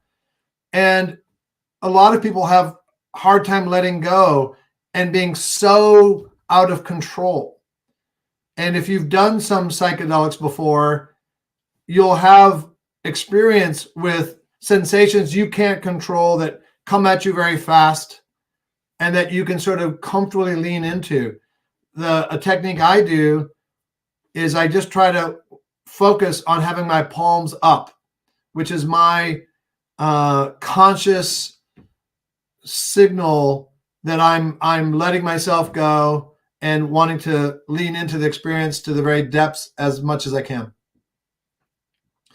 So I would suggest that if you want to try DMT, and I'm not encouraging anyone to do that on a base of prior psychedelic experience, and do it with somebody who's very experienced, who helps you through the experience. Don't do it alone. Do it in a safe space where you feel very comfortable, where they can help you and just sort of gently guide you through this transformative experience. Rock and roll, man. Let's head on over to little Timmy Seydour once again. Which of any of your father's cases did you get close enough to believe was a real UFO case? My father was asked one time about the 1973 case in Pascagoula, Mississippi, with Charlie Hickson and Calvin Parker. And Calvin became a friend of mine until his recent passing, unfortunately. And my father investigated that case and thought it was very convincing. And he was asked, Dr. Hynek, is the case in Pascagoula real? And he said, how the heck should I know? I wasn't there. But the witnesses, I believe it was real. So I don't know. I don't like to think of a case as real or not. But there are a lot of cases that certainly pass several levels of scrutiny and examination. Pascagoula is a very compelling case. One of my favorite cases is the 1961 case in Papua New Guinea with Father Gill, who was an Anglican missionary, who I met, and I saw my father asking questions about. 1964, Lonnie Zamora in Socorro, New Mexico, and dozens of others. There are so many cases that, and then there are lots of cases that in and of themselves don't trip the wire, but sort of fill out yet another part of the patterned tapestry that so many of these cases fall into. Let's continue on. We got Christine asking, is DMT dosing safe for those with health issues? Ask your doctor before you take DMT. Yeah, I don't know of any counter effects of DMT, or if you're on other drugs. I do know, having done it with a friend once, that if you are on antidepressant medications, that it will probably blunt the sensations of DMT and you may not feel very much at all. But I don't know of any adverse feelings or side effects because of interactions with other drugs. I would say just be very careful. If you feel that there may be something, I would look online. And if you feel that you may have an issue, probably not do it. Super Crazy would like to know, do you think I think aliens are DMT. I think they're immersed in DMT. Joe Rogan had a very good description of what DMT is like. He said that it's complex geometric patterns built of love and understanding. And I remember him saying once that he's always wanted to see a flying saucer up close, but he thinks it wouldn't be as cool as a DMT experience. That he would rather have the DMT experience than see a saucer up close. Has that happened to you yet? Saucer up close? No.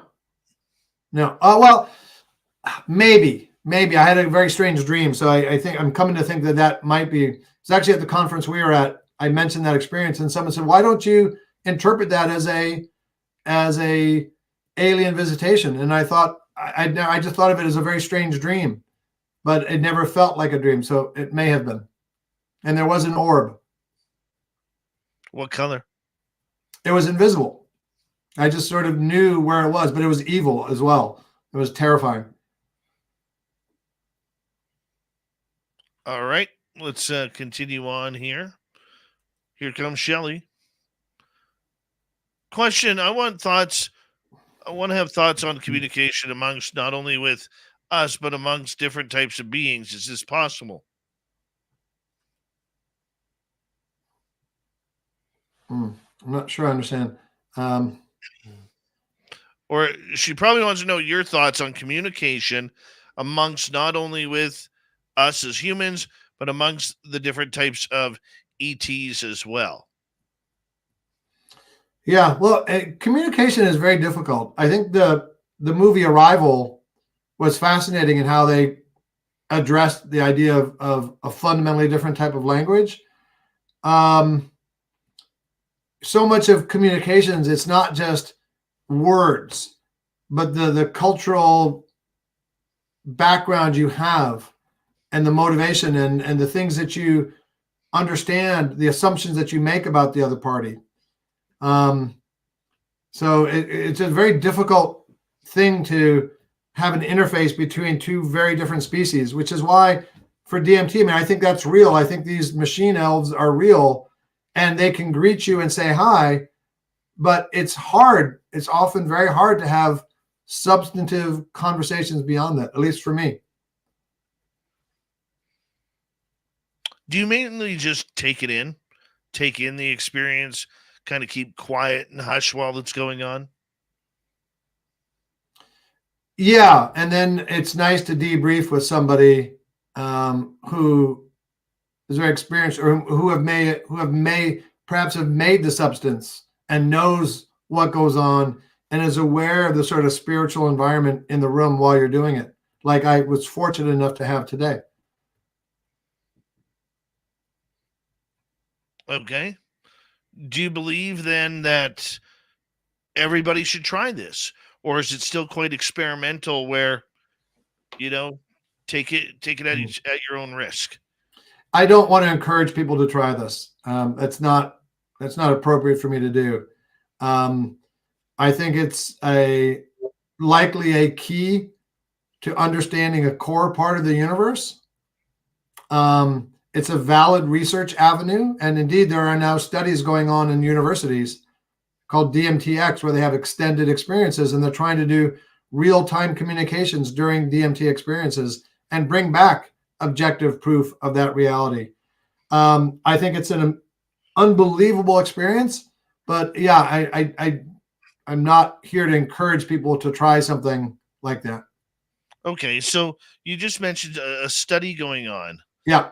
Explain that. So Rick Strassman and Andrew Gallimore, my friend, they came up with a conceptual framework called DMTX, where in a controlled laboratory setting, as Rick Strassman has done before, you're administered DMT in an intravenous fashion, and you have that sort of peak experience for perhaps an hour or more, as opposed to 5-10 minutes. And which allows you to settle into the experience. And they're working on sort of communications protocols so they can communicate with you real time while you feel you're in the DMT world, and sort of map out the topography of what that world is like. Excellent. Yeah, super cool.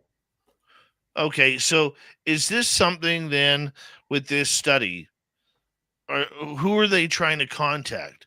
Are there life forms, dimensional beings from, say, hundreds of different dimensions? Am I on the right track? Yeah. And I'm going to volunteer for one of these studies. I want to do that.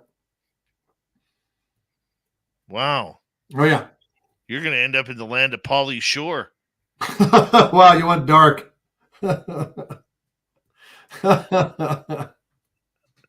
You knew it was coming.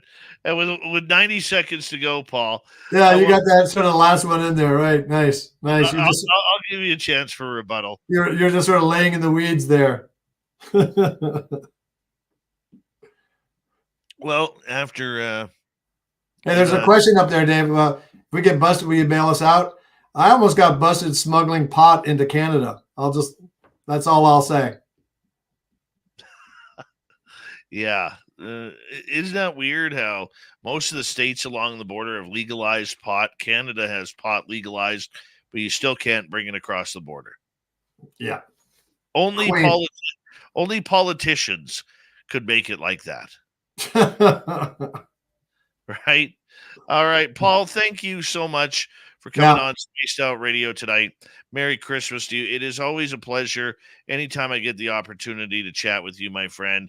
You are, to me, a real, not only a friend, but a real mentor in this field. And you literally are one of the best. And I appreciate every minute of you coming on tonight's show. Yeah, my pleasure, Dave, as always. Where can people find your research?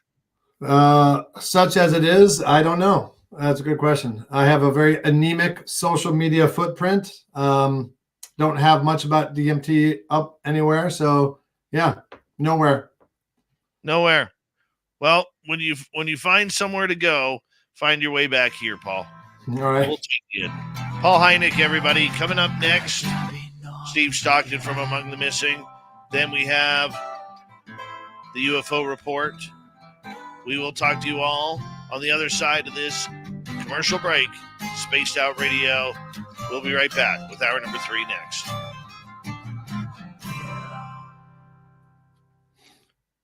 And for a lot of you, Paul does come into our chat room every now and again when he has time. Throws lurking in the weeds. He's always lurking, always watching. That's why you yes. No, I mean that, Paul. I really do believe you're one of the best out there, and thank you for allowing me to consider you a friend, even though you may not accept that on the other end. But always a pleasure, my friend, and happy holidays. Yeah, well, it's like you said, Dave. People at the conference asking, like, "What's the beef between you and Paul?" Right? They're not understanding it's all in fun. Exactly.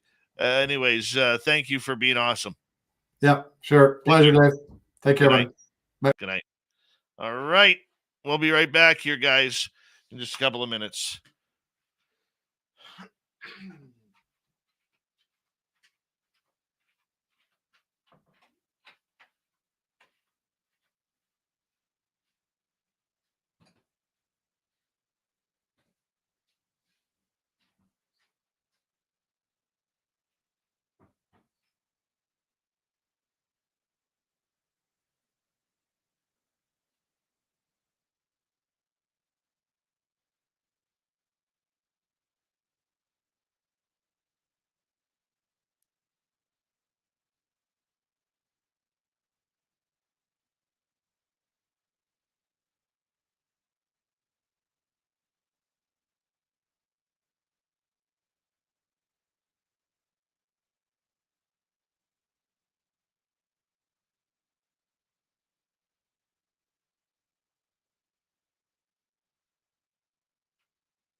Little Timmy Senor, what are you doing? Do you want to hop on with Rob and I?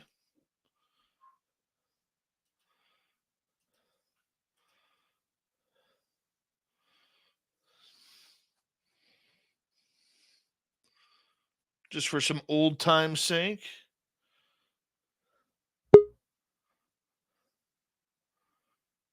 Yes or no?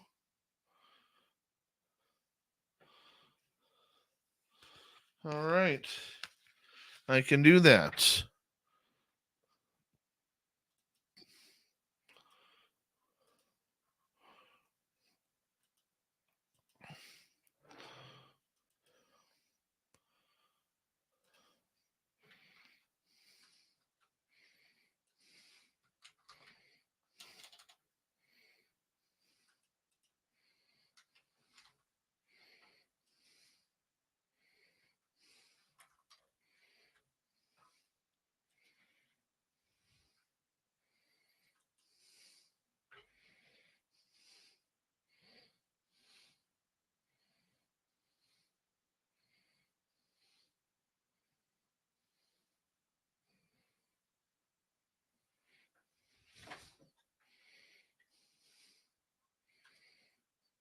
Thank you, Major Lee, for the super chat, along with Gizmo, Foxy Joe, Mike B times 2, and Forrest Louie.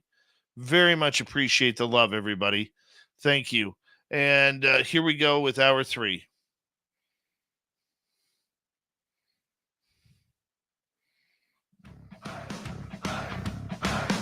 Would you like to connect with us? Head to spacedoutradio.com for all your latest show info. Now, back to Dave Scott and SOR. Third and final hour of Spaced Out Radio is now underway. Good to have you with us. My name is Dave Scott. Very much appreciate earning your listening ears wherever you are on this beautiful planet we call Earth. Hello to everyone listening in on our terrestrial affiliates around North America, digitally on Odyssey Radio, TalkStream Live, and KPNL. All of our archives are free. You can join us at youtube.com/Spaced Out Radio. Do me the favor, hit that subscribe button. The Desert Clam has set the password for tonight in the Space Travelers Club. Ukasi. Ukasi is your password. Use it wisely, Space Travelers, as the Clam sets the password each and every night right here on Spaced Out Radio. Our website, spacedoutradio.com. We have a plethora of features for you. Rock out to Bumblefoot, read the news wire, check out our swag as well. Follow us on Twitter at Spaced Out Radio, Instagram at Spaced Out Radio Show, and on Patreon, you can join the Space Travelers Club. It's always good at that time of the night to say hello to our good friend Steve Stockton from Among the Missing and Another Creepy Story. Hello, friends. Welcome to Among the Missing YouTube channel on Spaced Out Radio. I'm Steve Stockton, and I'm about to take you on an unbelievable journey of people just like you. Their stories and encounters will haunt us on Among the Missing.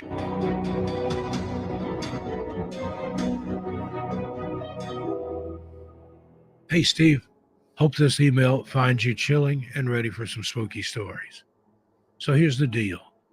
I've been going through some seriously weird stuff at night, and I figured you or your audience might appreciate the bizarre tale.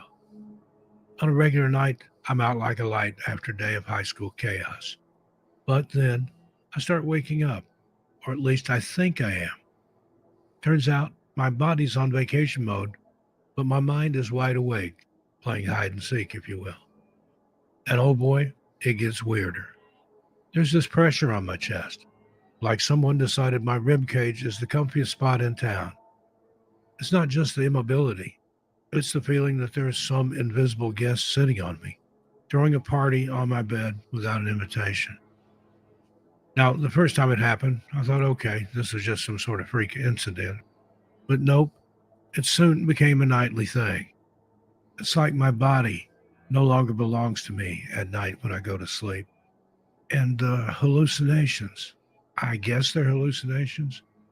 Shadowy figures in my room gives me the kind of shivers that you get from reading the scariest ghost story. So I Googled it, and turns out it's called sleep paralysis. Apparently, stress is the trigger, and with the high school drama and family chaos, it's like my brain is throwing a sleep-deprived party. Although some people claim it's a supernatural thing. I've tried everything. New sleeping positions, calming bedtime routines, you name it. But this thing, it's got a mind of its own. It's like my brain's the puppet master, and I'm just along for a spooky ride. Some people even call it the old hag syndrome. Talking to my friends about it feels awkward. I mean, how do you explain that you're being haunted by invisible creatures? They probably think I've been watching too much television. So I'm keeping it on the down low, smiling by day and dreading the night. I've read about therapy and meds helping, but it feels like slapping a Band-Aid on a deeper issue. Call me stubborn, but I'm not ready to go down the medical path just yet. Feels like admitting defeat, you know? The reason why I'm spilling this to you and your audience is I thought maybe putting it into words will lift the creepy cloud. Steve, if you've got any thoughts or advice, or any of your audience, I'm all ears. Thank you for letting me share my personal horror story. Looking forward to more spooky episodes. Sincerely, Dwayne. And we say thank you to Steve Stockton from Among the Missing for another great night of radio as he brings us these spooky stories. Kickoff hour number 3 each and every night on Spaced Out Radio. If you want more, just head over to youtube.com/Among the Missing and hit subscribe, ring that bell as he puts up new content a couple of times a week. All right, from the missing to the mysterious, we got Sweet Robbie G hanging on out. We're waiting for maybe a sighting from little Timmy Senor, our resident Timbit. Here's a UFO report. Nobody's gonna know. They're gonna know.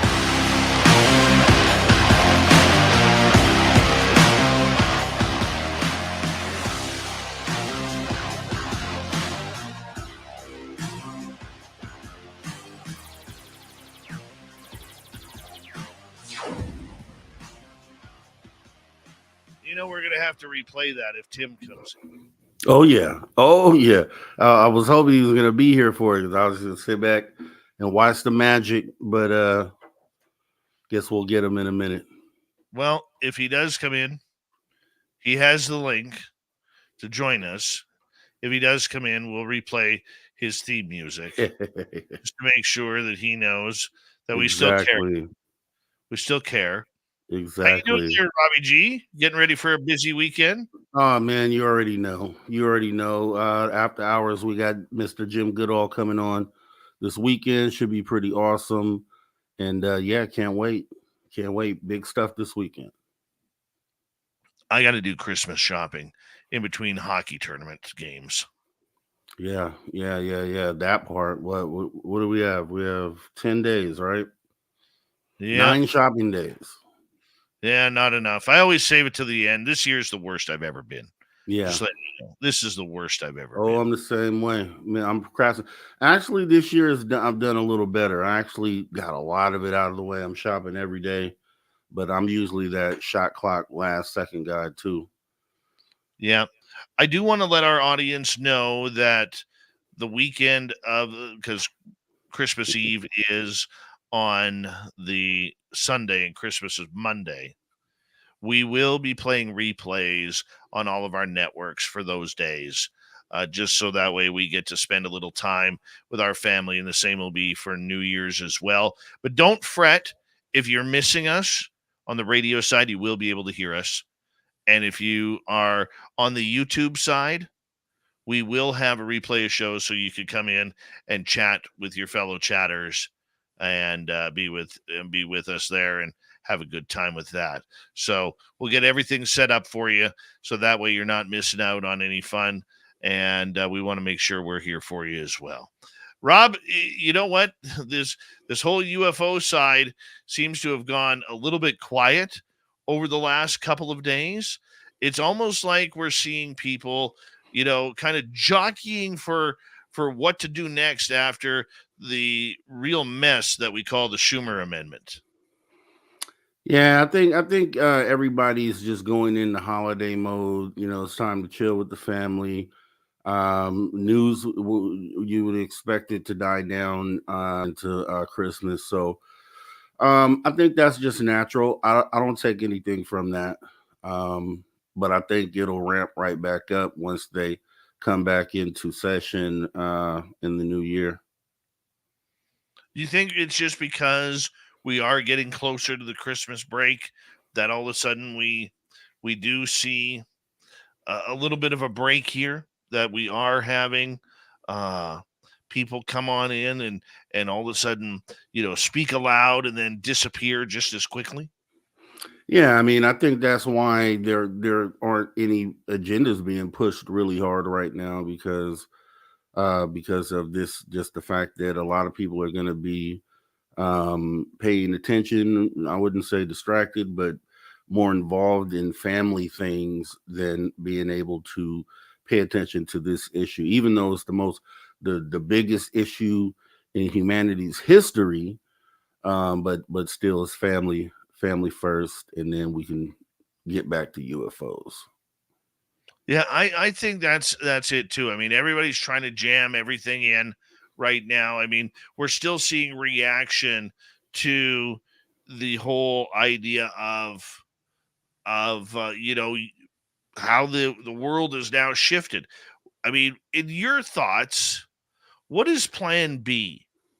Because we keep hearing about this Plan B that's out there after it was outed that a lot of these older Republicans were going to really shoot down the amendment, the Schumer amendment, and really water it down so that way it had really nothing to do with UFOs.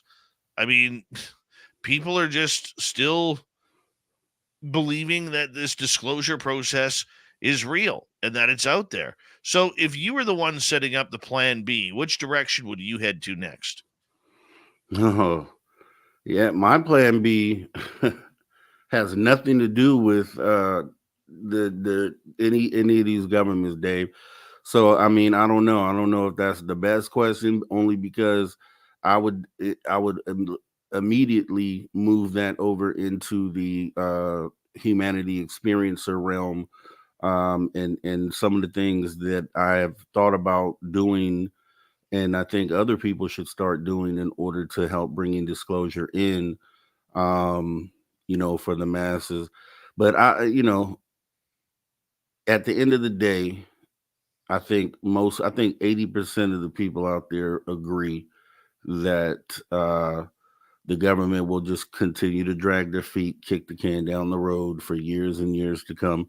Pretty sure almost everybody out there agrees with that.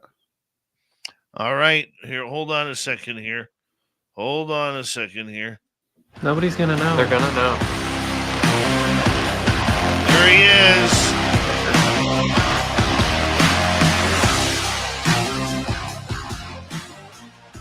There he is, people. He has returned.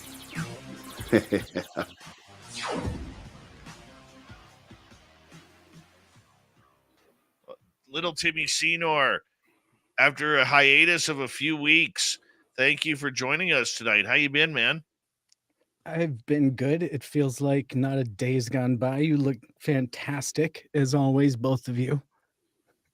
I appreciate season's greetings to you and the audience. Thanks for having me on. This is fun. No worries.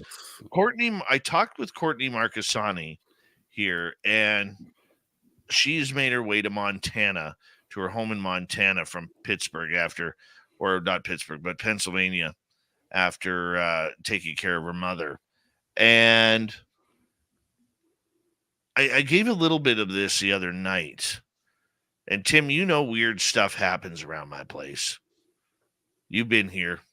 You know what it's like. So that night, a couple nights ago, my son woke up at 2:00 in the morning, and their lights or first off, he came. I got the full story now. He came to our bedroom and he started saying, "Mommy, mommy, mommy," just kept repeating it like a robot. And then he changed it to "Daddy, Daddy, Dad, where's Dad?" And so, long story short, the missus gets up with him and she goes off to the bathroom and he disappears. And she finds him with all the lights on in the kitchen, sitting there, blank staring at his iPad. So she grabs the iPad and goes to take him back to bed and takes him to the bathroom, puts the iPad on the bathroom counter, and then goes and turns the lights off in the kitchen, comes back, takes him back to bed, but he's already in bed, and his iPad is now up on his dresser. And so it doesn't sound weird, okay?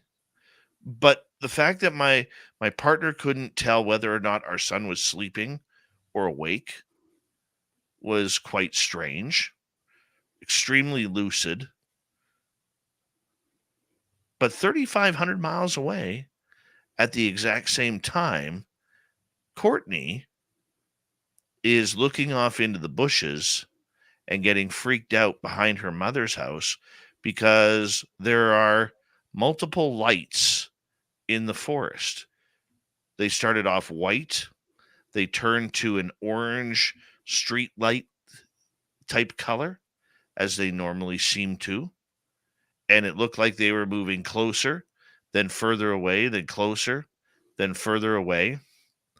And when she went outside to investigate, a bunch of logs, about 10 of them, that were in her area for her fire, you have a place to store firewood. They were lined up in a row facing the forest, kind of like a walking path. She has no idea how that happened because she was staying at her mother's alone. And I found that very interesting that it's all of a sudden exact same time, 2 a.m. West Coast time, 5 a.m. This is happening to her, especially with all the weird crap we talk about. And I'm going to ask Courtney this next time I chat with her.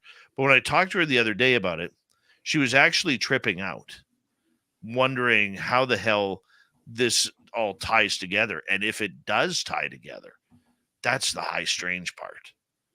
I don't know. What's your thoughts, Timmy? Well, I just think you guys are probably super in sync, because I know when you and I were working super close together, talking every day, working really closely, I went out in the field and you were calling stuff in for my team, right? And that was the experience, and we documented that. We were able to document that. So the fact that you're connected to strangeness in this fashion is not a big surprise. By the way, cool show tonight with Paul Hynek. Just a little aside. Paul is such a great guy, and we had a great time meeting him in person and hanging with him. He's just such a great dude.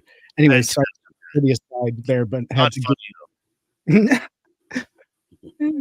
I think he's pretty funny. This is me, but anyways, you're absolutely right. And so, surrounding this bizarre story that you're bringing, which is wild, to have your son come in and throw you off like that, that's just strange. Happened to me once, but my kid had strep at the time, and he just had a weird reaction to strep. And so he was like acting like a weird little zombie. I didn't know if he was awake or not. Kind of a weird thing. But after the strep diagnosis, we were like, okay, it's just that. But in your situation, this is kind of undiagnosed. There's nothing wrong. He's fine, right? So it's just bizarre. How did he feel in the morning? Did he recall it? Nope. Just absolute, whatever, haha, it happened. Typical child reaction, right? How deep into the questions did you go into the lights in the forest? Was there any kind of interaction taking place? Was it predictable? Yeah, Did she film it? I don't know if she filmed it or not, but she was distraught because she had never seen anything like that before. Dave, Rob, what's your thoughts? Bring in the woo. I saw that in the movie one time, that same scene in the probably 15 different movies. And it's always creepy every time. It was even creepy when you just described it there. I would have probably next down to let him sleep, but next down to probably had to sit down and said, hey, do you remember calling my name and I'd ask him a question to kind of figure out what it was if he recalled doing that though, because it would have creeped me out so bad that I would have needed to know. But yeah, that's just me. Yeah, I don't know. I really, really don't know what's going on, but I'm trying to get a hold of her. I think she's tired after driving like 30 hours or however many hours straight, but we'll get a hold of her this weekend as well. I want to, Tim, your thoughts. Rob and I were just talking about this before you hopped on, and just your thoughts on this newfound awkward calmness that has hit us late this week for UFO news. Everybody's still a little punch drunk from the waxing of the Schumer amendment, do you think? Well, we know that Congress is on break, right, for the holidays, but they're going to have a special session on Monday to come in and talk about this topic. So it's obviously important enough for them to meet and talk about it. And we know that usually in these hiatuses, this is the time that they actually are talking deeply amongst themselves about the things that they're going to come back from the break and have some strong opinions on. So, as far as I know, and from what I'm hearing, there's a lot of conversation going on, and they're collecting items. They're not necessarily disseminating items at this time. So, there's a lot of um, research being done by the people that are kind of on the hook, if you will, in the realms of Congress. And so we know that a lot of senators are recently expressing their frustration about the UFO disclosure language that is now being used and introduced. And there's a really great Liberation Times article that's available for people that are interested in that. Um, and we also know that there's new intelligence data that's being made public, and we're going to see that around the new year. So that may include imagery and things like that. So although we're kind of in a lull right now, feel solid that the players that are moving on this are working hard and diligently and not necessarily on hiatus. So in my opinion, there's a lot going on. The fact that the amendment didn't go through as predicted by people that believe this would pass as is. Now, for me, that wasn't a surprise. Knowing that they tore apart the language in the NDAA last year and they removed the public access portion, there's no surprise that they're removing even more whenever they can. They're not going to disclose if they don't have to. So really, I wasn't surprised by this. And Dave, you and I talk about this behind the scenes quite a bit. Disappointed, yes. My expectations were low, though. So I was surprised that it made that far into the progression before it was removed. To be quite honest, just knowing their history. I mean, you just have to look at their history. They're not pushing for change in any way, shape, or fashion.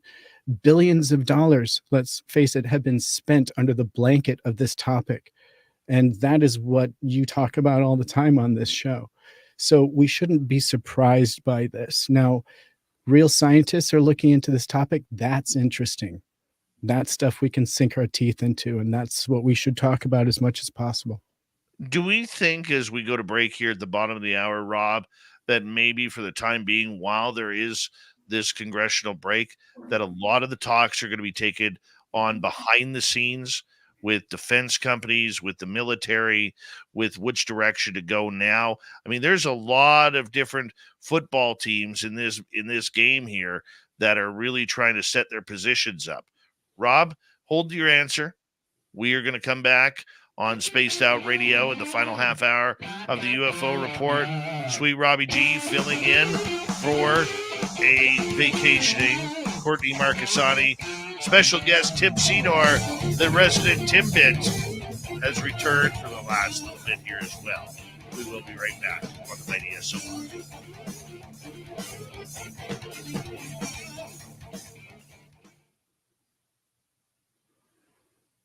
All right, we're clear. Terry Hall sends his love, by the way. Terry, Yeah. Terry senses love, but what about the mustache? Does The mustache. Does the mustache send the love too? It's starting its own website just to keep us updated. I Yeah. hope so. Lisa B, how are you?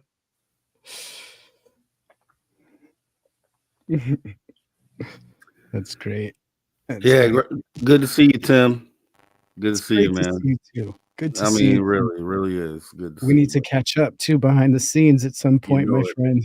You know It's it. been You just got. too long. I've been working hard for Oh, I all of know. us, just so you guys know, Yeah. and taking care of my family. And so it's been great. And Dave has graciously given me this time so I can focus. It's important. Because this, believe it or not, this may only seem like an hour, right? This last hour, but it takes a lot of prep. There's a lot of prep, so yeah, it takes a lot to bring that. So, and what a great UFO report we have now. My hair is blown off when I listen, and I'm just like, wow, it's so cool to have people that, are on the inside that have that knowledge and can bring it in a fashion that is relatable too. She's so great. It's just a total upgrade in my opinion. But yeah. Hynek in Seattle, Overbuild Automotive. Good to have you here. Yeah, it's pretty intense right now. Even past few days, my phone has been ringing off the hook. What's going on? What's happening? Why is this happening? Why is that happening? But I will tell you,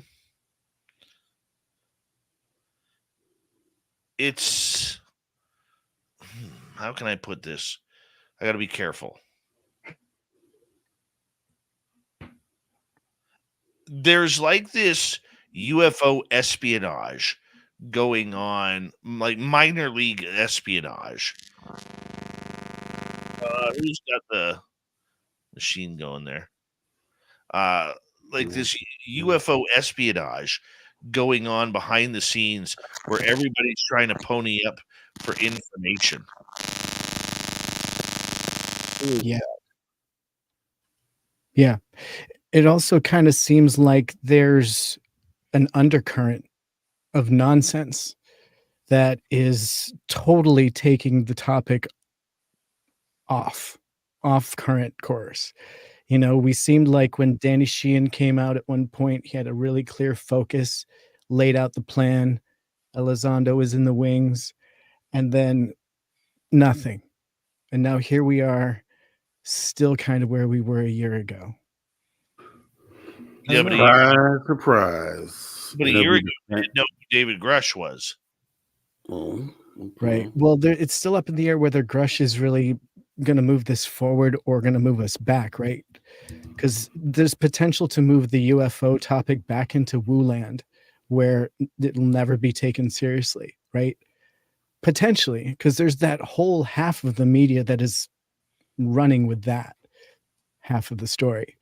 And unfortunately, every time the amendment gets squashed or you have somebody out on Capitol Hill just crushing this topic publicly,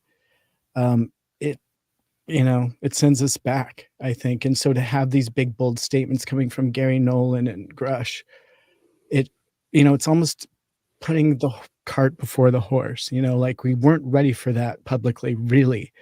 It feels like it almost kind of hurt us in its own way. Because let's say that Nolan was like, here's this, and we've discovered it here in the brain, and here's the evidence. Like, great.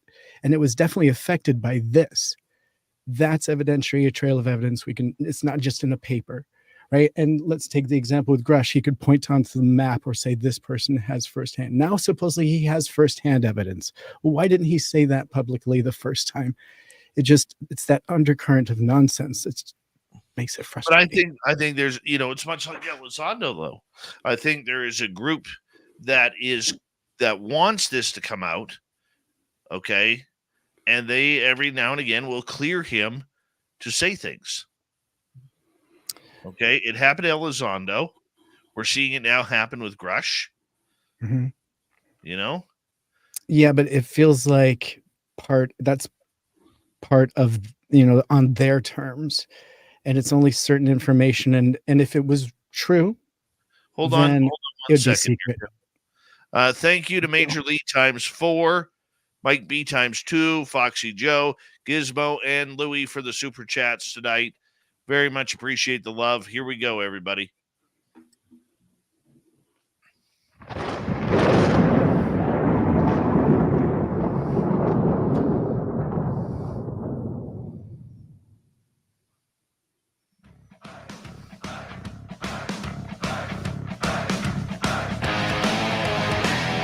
Let's whip it up for the final half hour of Spaced Out Radio tonight and the UFO Report. My name is Dave Scott. Very much appreciate earning your listening ears. Reminder to all of you that if you miss portions of this show or others, check out our free archives by going to youtube.com/Spaced Out Radio. Do old Davey the favor, hit that subscribe button. Our website is spacedoutradio.com. We have a plethora of features for you. Rock out to Bumblefoot, read the news wire, check out our swag as well. Follow us on Twitter at Spaced Out Radio, Instagram at Spaced Out Radio Show, and on Patreon in the Space Travelers Club. We continue on with Sweet Robbie G and Little Timmy Senor. Yes, the UFO Report continues right now. And right before the break, gentlemen, I asked whether or not there was some, behind-the-scenes espionage going on within this time of silence due to the Christmas break that everybody's taken. Rob, let's get your opinion on this. Now, espionage. So it depends on how you're positioning that. What do you mean by espionage? Well, everybody's trying to search for information. They're just not doing it publicly. Okay. And you said this in relation to the contractors, right? Well, let me rephrase the question. Yeah. Okay. I think there's like a UFO espionage going on because everybody's trying to figure out who's playing what, who's playing with who's at the tea party, who's not invited to the tea party. Why are certain people invited to the tea parties when others are not? And I think there's this big game going on right now that sees this happening in behind the scenes meetings that are taking place on Zoom calls and on Signal calls and all sorts of things. And it makes me wonder the entire purpose of it. Are people digging trenches here, to withhold their information? Are we supposed to choose teams and colors like shirts versus no shirts, back in the day of playing football with your buddies? Right, okay. Right. I'm curious if we're just sitting in a calm between storms here. That's wow. Truthfully, that could be going on. And if you think about it, that's the normal thing that happens in Washington, D.C. anyways. They do exactly that. So I would assume that on this topic, they are probably doing the same thing, taking sides. There's all sorts of fights going on behind the scenes regarding this topic that we're not privy to. Tim Burchett has, come out and mentioned a few of those things, and you could assume that a lot more of that is definitely going on. Right. How about your thoughts, Tim? Yeah, well, I definitely know that it's become a political topic for a lot of people. And it seems like some of the forefront, speakers on this politically were potentially just in this for the clicks or the support politically. And that's frustrating. But the long haulers like Tim Burchett and his surrounding immediate committee, we know are definitely on this topic. Now, as far as people talking about it that are in the know and some aren't, I think that this has become a very volatile topic, and it's definitely charged with a lot of details. And so people aren't really sticking their necks out on information at this time. We're kind of still waiting to see how David Grush is really handled, right? Because he stuck his neck out on the line. Now, supposedly, I've heard 8, I've heard 50, so many whistleblowers, quote unquote, that have come forward and already declared what they had to say to Arrow, that number in itself is even very convoluted as to what that actually is. So that just tells me that there's a lot of secrecy still surrounding this as far as the political players are concerned in the government, right? Now, in the groups that are on social media and things like that, well, that's no surprise that they're all in their groups and kind of hush hush and keeping their own information close to their chest. But I would consider the biggest show of what is going on would be the big media. And it has gone into silent mode on this topic and has been for about a month. If you remember when I was on the show, I was pulling out newspaper articles, printed newspaper articles from USA Today, Wall Street Journal, and New York Times. It's disappeared from those pages. And I think that says a lot too. Are they going back into stealth mode on how they're going to cover this and how they're going to cover up the spending? I don't Always know. comes down to spending, doesn't it? It feels like it. And whenever it comes down to naming names, and it does seem like we're getting there, suddenly this topic is gone from the political aspect of the newspapers, and we're not seeing it on the front page or even in the deep pages of the newspaper. You have to search it out on the web and look for shows like this.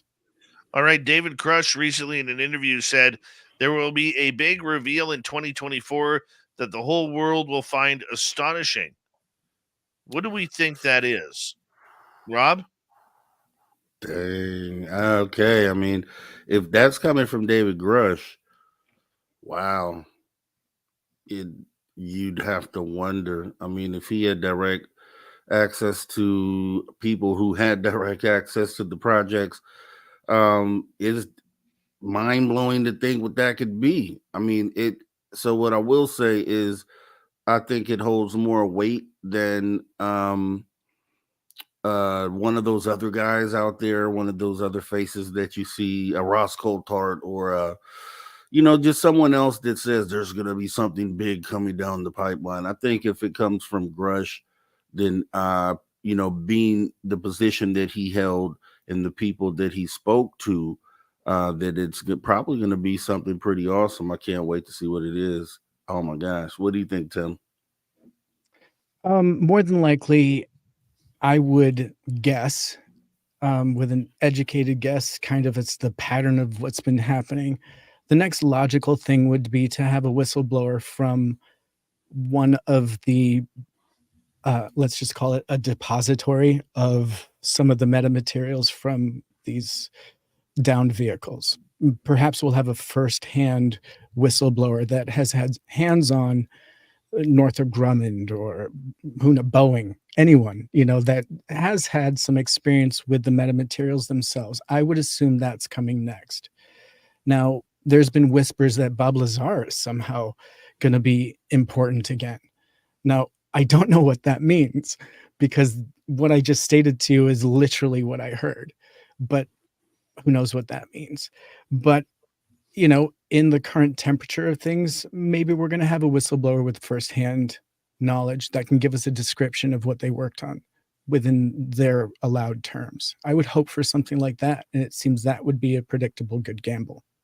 I think you're on par with that, Tim, but maybe a little too optimistic, considering these heavyweights in the older Republican Party, Mike Turner on down, Mitch McConnell is part of it, and others who are sitting back watching this UAP story make up a mind of its own. Right? And I think, and I do believe that's what we are what we are seeing right now regarding this topic. I just want to know point blank, where's everything going? Where are they hiding this? Where's the toys? I want to see the toys. Yeah. What do you think, Rob? It's a great want. I mean, I think we all want that, Dave. I think we do. I think we all want to know where it's at. We've seen them in the sky. We know they have them, and we would like for them to show us what they have. And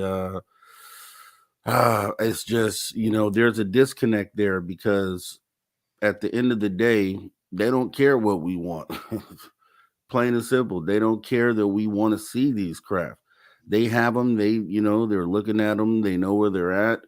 They're trying to reverse engineer them, but they don't care what we think about that. They don't. It's on their time, and their time is not. Is nothing to do with your time. So, unfortunately, it's just. I think that's going to always be a want that we'll probably never get.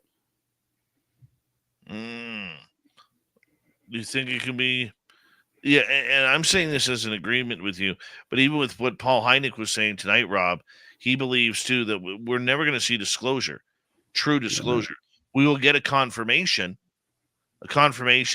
maybe not the president standing in front of the podium in front of the White House, but maybe from one of his other areas just to calm the American public down regarding it. What's your thoughts, Tim? Well, they still use NHI in the terminology comfortably, and it doesn't seem to get a big response. I mean, it seems like people are still kind of like, NHI. Does that mean my dog? Does that mean my computer? No, we're referring to an alien life form, and they need to perhaps be more specific, because I feel like that's still a term that was created by somebody that wasn't willing to lay their money down. You know what I mean? NHI is not a good enough term, in my opinion. Now, it does cover potential drones that are non-human. That's great. I love that. It works for that. But we want to know about the bodies that are supposedly out there, if there are any. We want to know about the craft. And that's not non-human, right? Necessarily. It could be human, but it could be time-traveling humans. So let's not obfuscate the topic and confuse it. Let's just keep it open. It's an unidentified flying object, and it's potential alien life forms from another planet. Well, that's great. If it's not, then let's see if it's human from another time or whatever. But I just feel like they haven't laid their cards on the table yet. We shouldn't expect it, really, because those are the truth terms. It's not about transparency or disclosure or whatever. Those are the terms that we haven't heard used yet, and that's why it's a frustrating topic. It's you're absolutely right. It is a fascinating topic that is going to continue on this show, on other YouTube channels and podcasts, where everybody's digging their own trench, and everybody is leading their own cavalry to what they want to believe and what they want to push in regards to a potential narrative. Do we see, speaking of narratives, the threat narrative going away now for a while? Because in talking with Kevin Day earlier this week, he believes what they caught on camera was true, not drones. Okay, and if they are true, what are they buzzing around like bees coming out of a beehive for? Excellent question, because that's what my sighting was as well. It was exactly that. And I want those answers to those questions as well. Like, what are they doing? And that's why, it affects me even more when I have to hear about what the government is or isn't doing on this topic, because I was privy to these things flying right over my head, and they're doing this in different places across the world. And it's like, what are they doing? And like, why won't you just tell us what they're doing? Like, you have more information on why these things are flying around like this. So why won't you just say that?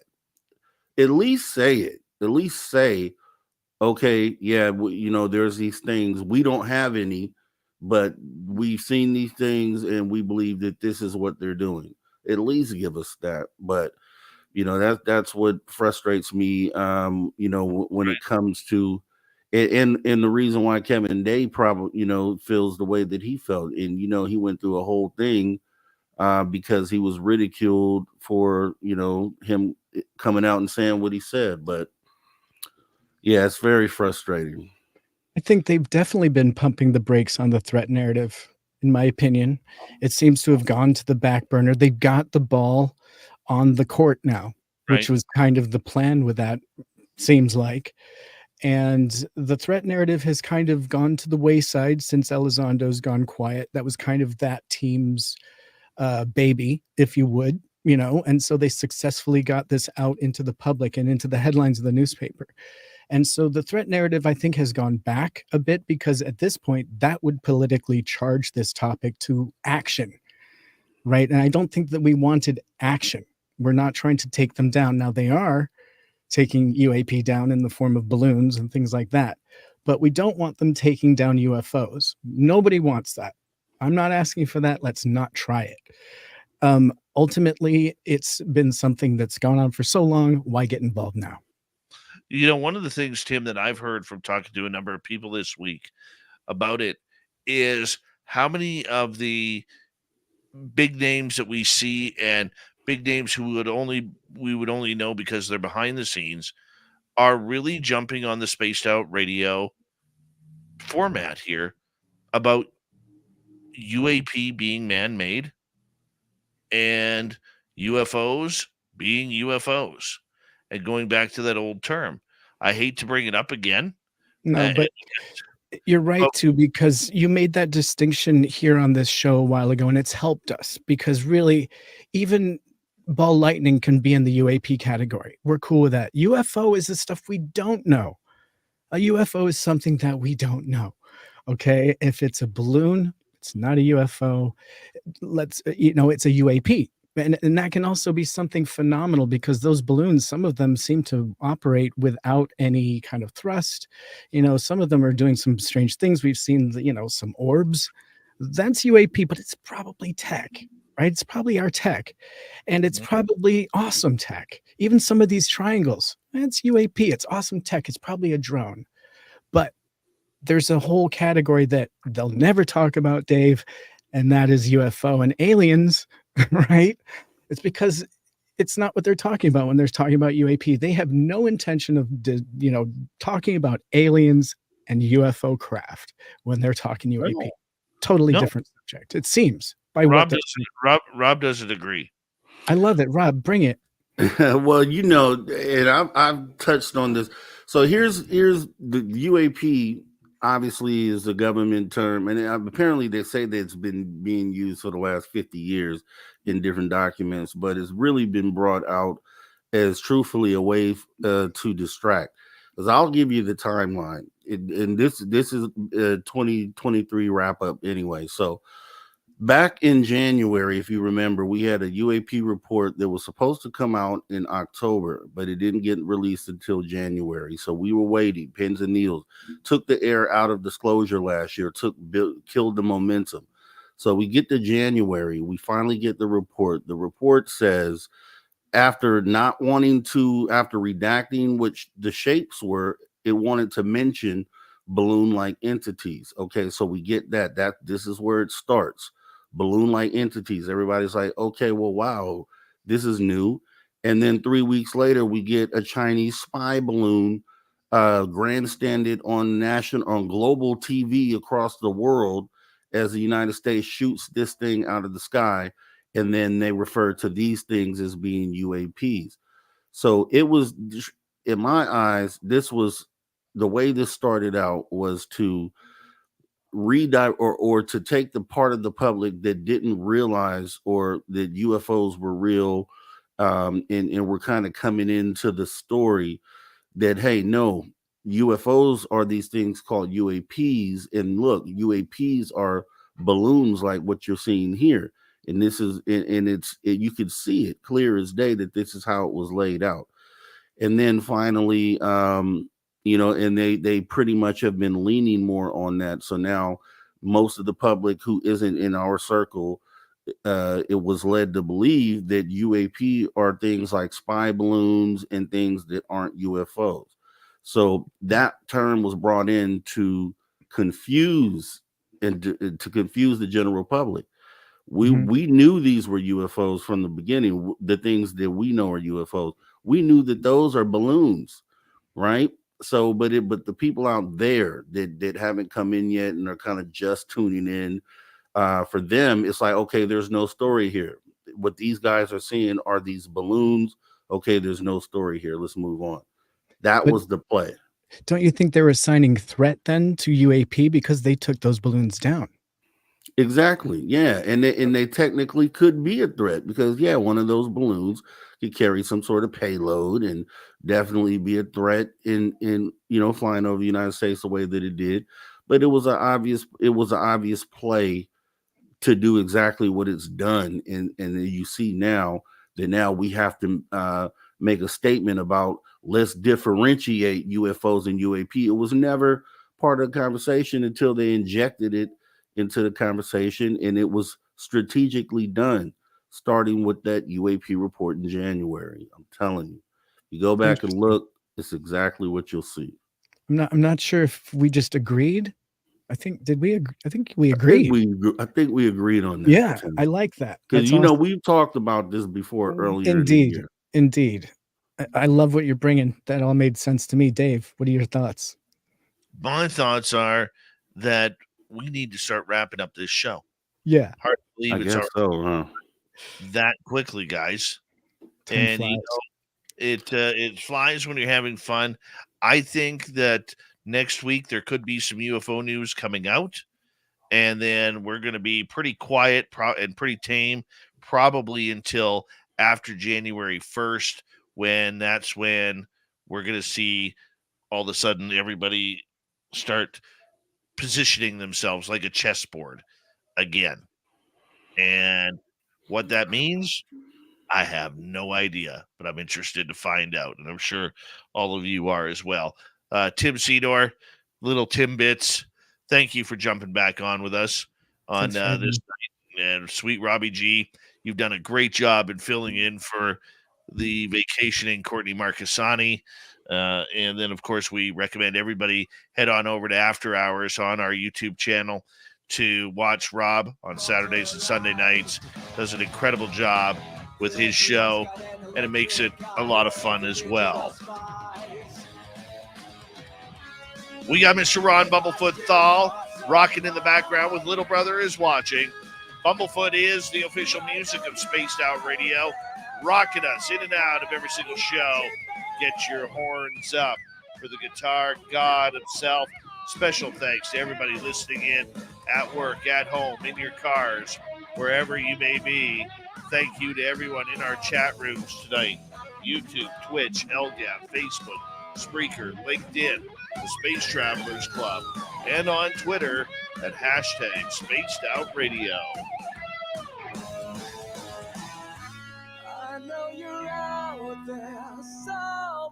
Remember, this show is copyright by Spaced Out Radio and SOR Media Ventures Limited. Thank you so much for choosing to share your evening with us, because together, my friends, we're watching. We own the night. Mr. Bumblefoot, we need a favor. We need you to take us home.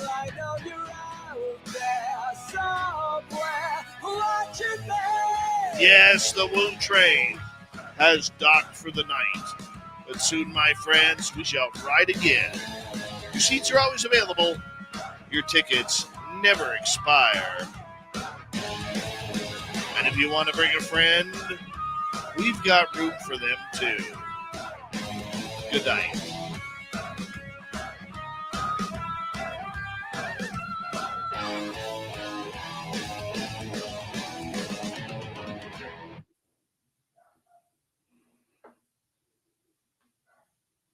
All right, we is clear.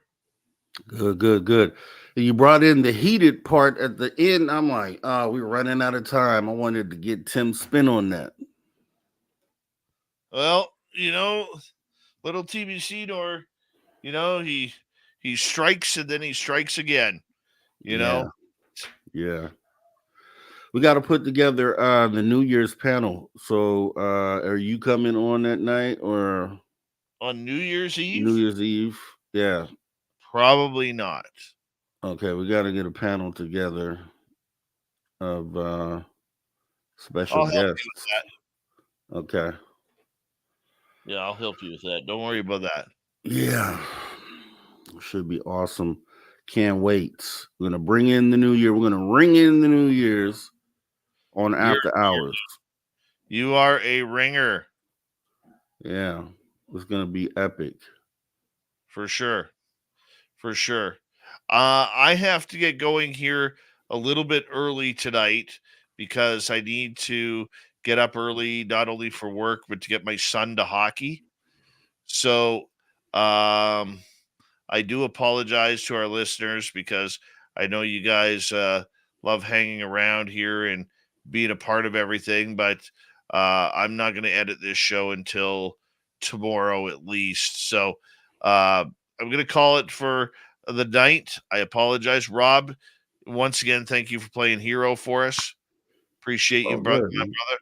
And hey, don't forget to check the message that I put in there for you and Justin, okay? Yeah, got it. Yep, got it. Yeah. Okay, because that's going to help speed things up here. So, okay. All right, guys. Rob, much right. love. I'll call you tomorrow. Check you later. All right, take care. Yep. And thank you guys for Louie, Mike B ×2, Foxy Joe, Gizmo, and Major Lee ×4 for our super chats. I'll talk to you all on Monday night. We're in for a great night. Jeff Belanger will be our guest, and we'll see you then.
Stay healthy, my friend. You too. If you need bail money, give me a call. Always, Dad. Take care. You too.